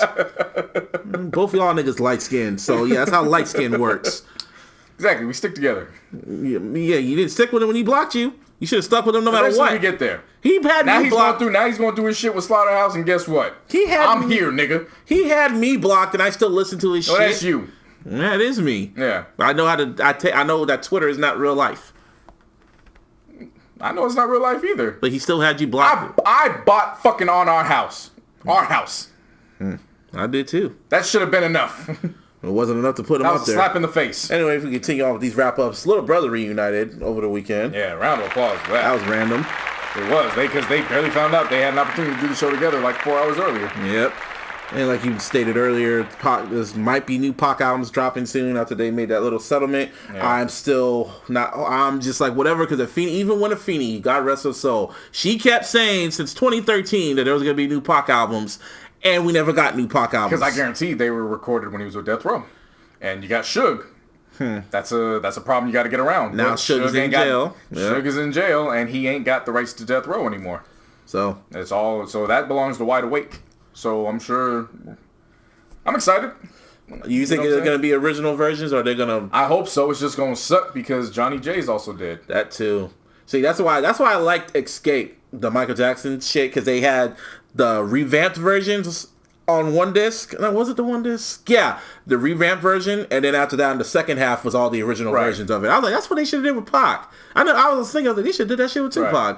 Now, I definitely hope that sample clearances. That's probably why. I definitely hope that there's tracks with Johnny J. It probably is. I hope QD3, which is Quincy's son. I hope he comes back and does some tracks. Definitely pray and hope DJ Quick has some tracks.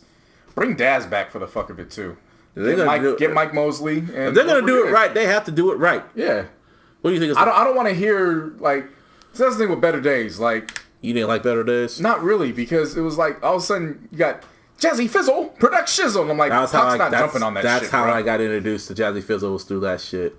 I'm like, Pac wouldn't jump on that shit. He's not having no producer talk on his shit. The best one was Still Ballin' with Trick Daddy. That was the best version of that.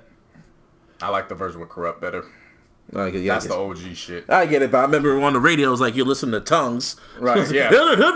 West Side. Ever since that year was a seed, only thing promised to me with the penitentiary, still balling, riding on these niggas because they late. You just blaming on my mama, I'm a thug. And then it gets to the breakdown. Because we first made the bust on these West Side. Speaking in tongues, like, why would you even play that? Bro, I'm like, what's the point, bro? I mean, it's still knocked. Don't get me wrong. It was like one of the knockest records. The one version of Ghetto Star that is highly underrated and only the OGs have heard it is his version with Badass. Yeah, I remember that. Yeah. That's the version of Ghetto Star. I know we probably talked about. What was your favorite, like, post-death Pac album? Yeah. I'm not really a fan of the post-death. Oh, yeah, I remember you told me that. Yeah. I liked Are You Still Down? Like, I listen to them, don't get me wrong. I play tracks from them, but they're not full. They're Until the End of Time was blah to me. Don Illuminati's his last album. Oh yeah, yeah. So that's what. Have you ever heard the QD3 original mix of Machiavelli? Mm-hmm. Okay, yeah. I remember he posted on his Ustream. He only played like half of it. Yeah. I'm like, wow, this is what you mixed on. Really? And Pac took out damn near all his shit and replaced it with what's his name? Who's the producer? Big D and Hurt Him Bad. Yeah, Big D's dead. Really? Yeah. Wow. Yeah. Yeah, I remember that. I was just like, because QD3's shit was dope. That's the wild thing about Pac is like a lot of people around there are ghosts. That's the unfortunate thing about that. Hey, Machiavelli still his best shit. But yeah, rest in peace, Pac. Hopefully those albums see the light of day. Yeah. Because he recorded so much shit. I want to give a special shout out to Future. Didn't we already say that? We talked about it. We talked about it before we hit record. You sure? Yeah. I'm pretty sure we talked about it. We were literally on the air when you talked about it. Were we? Yes. I'm gonna give another one again. you pressed that button Just too. in case. You talked about it. We Just in talked case. about it. Future is he's hosting the Atlanta. Yes. Senior You Day said event. all that. Yeah. When was that? You said it earlier, like an hour ago. No, it wasn't an hour ago. Or was- almost been on for almost 3 hours. Whatever. It was earlier. I remember. Yeah, I was on that. I said it before we hit record because we went from there into You pressed Bow Wow, which was into whatever Cat the case. Williams. Atlanta. Yeah, he's doing it. oh, maybe we did because of the Yeah. Well, we'll give it to him again. God. Anyway, Lil Yachty's gonna be in How High too. Yeah. Next. Yeah, that's exactly what I leave. Apparently- speaking of how high, You can fly fly weed. weed out in LAX, but you need to make sure that the rules apply to where you're landing. So fly to Denver. Yeah, or Seattle. Yeah. Don't try to take that shit to Texas or Alabama. You will get popped. Yeah, and they'll give you a MAGA hat. And force you to listen to Kanye's Yeah. Yay. Yep. Anyway, that's another thing I forgot to say. Yeah, Kanye renamed himself Yay. His mom, Donna, And called him Instagram Kanye. founders, Yeah. they have stepped down to branch out into new ventures. Randomly. Yeah, That makes us question, like, why'd you step down so quick? because I believe that has to do with Zuckerberg. Yep. They say they're happy with what they do with Instagram. They're gonna take some time you off good? to browse the field, see what their next venture is gonna be. I'm not mad at it because they made out like some bandits. So good for them. They already made billions, so they're Right. they chilling.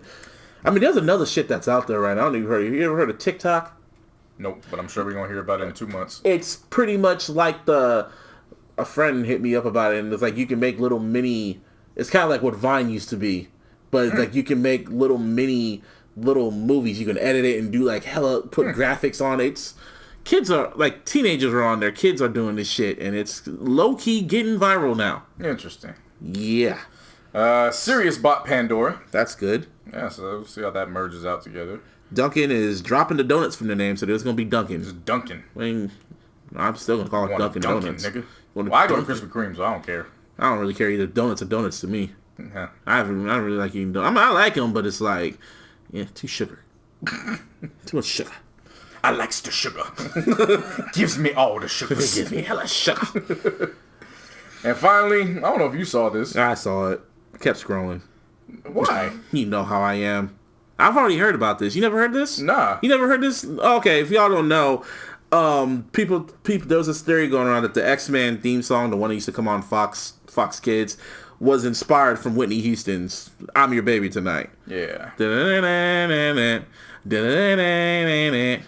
I'm your baby tonight. Don't play it. I don't want to get copyrighted, people. But yeah, like I knew that from jump when I first heard it, and then I guess it kind of got confirmed. But I read it. I'm like, yeah, I knew that. Yeah, that was dope to hear. Yeah. Lets us know the culture's always around. Yeah. But the reason why I was bringing that up too was because what was it? Dark Phoenix dropped the trailer. Oh yeah, How you feel about that? I have to see it. I'm not up on X-Men, so I don't. Oh, you gonna watch none of the X-Men? I mean, I've seen them, but I'm not like it was. Well, Fox Studios produced the shit. well, I fucking. care This is for what it was supposed to come out February. The trailer, right? They pushed it back to June. As soon as the trailer came out, literally like 2 days later, they pushed the movie back to June. That's around the same time period where the new Spider-Man movie's coming out. So some people are feeling like Fox is really trying to, get rid of it because, Disney has their hands in it now. Right. So some people think Disney's trying to like pull the plug already, but they already filmed the movie and everything. Cecily from fucking Game of Thrones is gonna play. What's her name? Jean. Oh yeah. And Jean Grey and shit, and everyone's coming back. Jennifer Lawrence is coming back as Mystique, and I like the X-Men movies. I actually am a fan. I like all of them, to be honest. Everyone hated X-Men 3. Did you like Last Stand? Yeah. Wow, you just and all the I X-Men wasn't movies. that. Fox produced it. Like I wasn't putting much stock into that. What about the very first one? I didn't watch the very first one. Wow, never? Like the old ones in the, The early very, 2000s? very first one. Like the early very first 2000s? one. Yeah. I didn't. I saw it and I was like, I don't care for it. Wow. I preferred the prequels when they went back. Oh, like the First Class? Yeah. First Class and Days of Future Past are my two favorite ones. And then we got the Wolverine. Oh, speaking of the X-Men shit, did you hear what they're doing with Deadpool 2? PG-13. They're gonna re-releasing it. They're re-releasing it on Christmas, around the Christmas time period in PG-13. That's some funny shit. It's already out on DVD. I haven't bought it yet. Wild, man. I might buy it. That is wild. What are the movies? Oh, Venom's coming out. Damn, Martine. Venom! Venom. They've been showing the commercials like a motherfucker now. I heard there's like a surprise. They said there was a surprise ending. Not a surprise ending, but something happens, and it's like, oh shit. I have a feeling, what's his name? Yeah, I still feel Tom. No, I feel Tom Holland's gonna show up somehow, somewhere. He's gonna show up because they still say it's in the Spidey universe. They keep saying this still takes place in that universe. I won't be surprised if Eminem's in there. And then Venom's like swinging around and he goes, oh shit, it's Venom, Venom, Venom, Venom. Perfect. Yeah, that's real funny. Yep. Anyway, wow. How long have we been doing this? Almost 3 hours. Almost? Didn't feel like 3 hours. Yeah, so this is episode 106 of the iLLogical Sense Podcast. You know, you can follow us on the Twitter with @MrBusby408. Follow JC Nuts at everything. Yep. And you can follow the our Instagram at the iLLogical Sense. You can follow us on Twitter at TILLogicalSP. Yep. Leave comments. You know, you can like, subscribe if you're a first time listener. We greatly appreciate it. If you go to the actual SoundCloud page, the page where we host everything, you'll catch the September playlist that's on there too. If you haven't already gotten it. That too. Halloween, man, it's already October. Which means it's going to be summertime tomorrow. That's basically what it means. Once it's October, we breeze right through into the fucking next year. Yeah, and it's fucking spooky season. What you gonna do for Halloween? Go to bed, because I got to work at 5:30 next morning. Halloween's on a fucking Wednesday this year. That's random. So pretty much we got to start. Wednesdays are my Sundays. So pretty much we got to start partying like the day before, the weekend before, pretty much. I guess. I work weekends, so. I know you work. Ain't much there. There's a Venom trailer. Venom! Fillmore. In Fillmore. Oh, shit. I think they filmed it in Frisco. Yeah. Anyway, was that Carnage? Oh, shit. They're showing too much now. They shouldn't be showing that. Anyway, yeah, this is episode 106 of the iLLogical Sense Podcast. I don't want to say fuck Jed York, so... Fuck Kanye, bitch! There you go.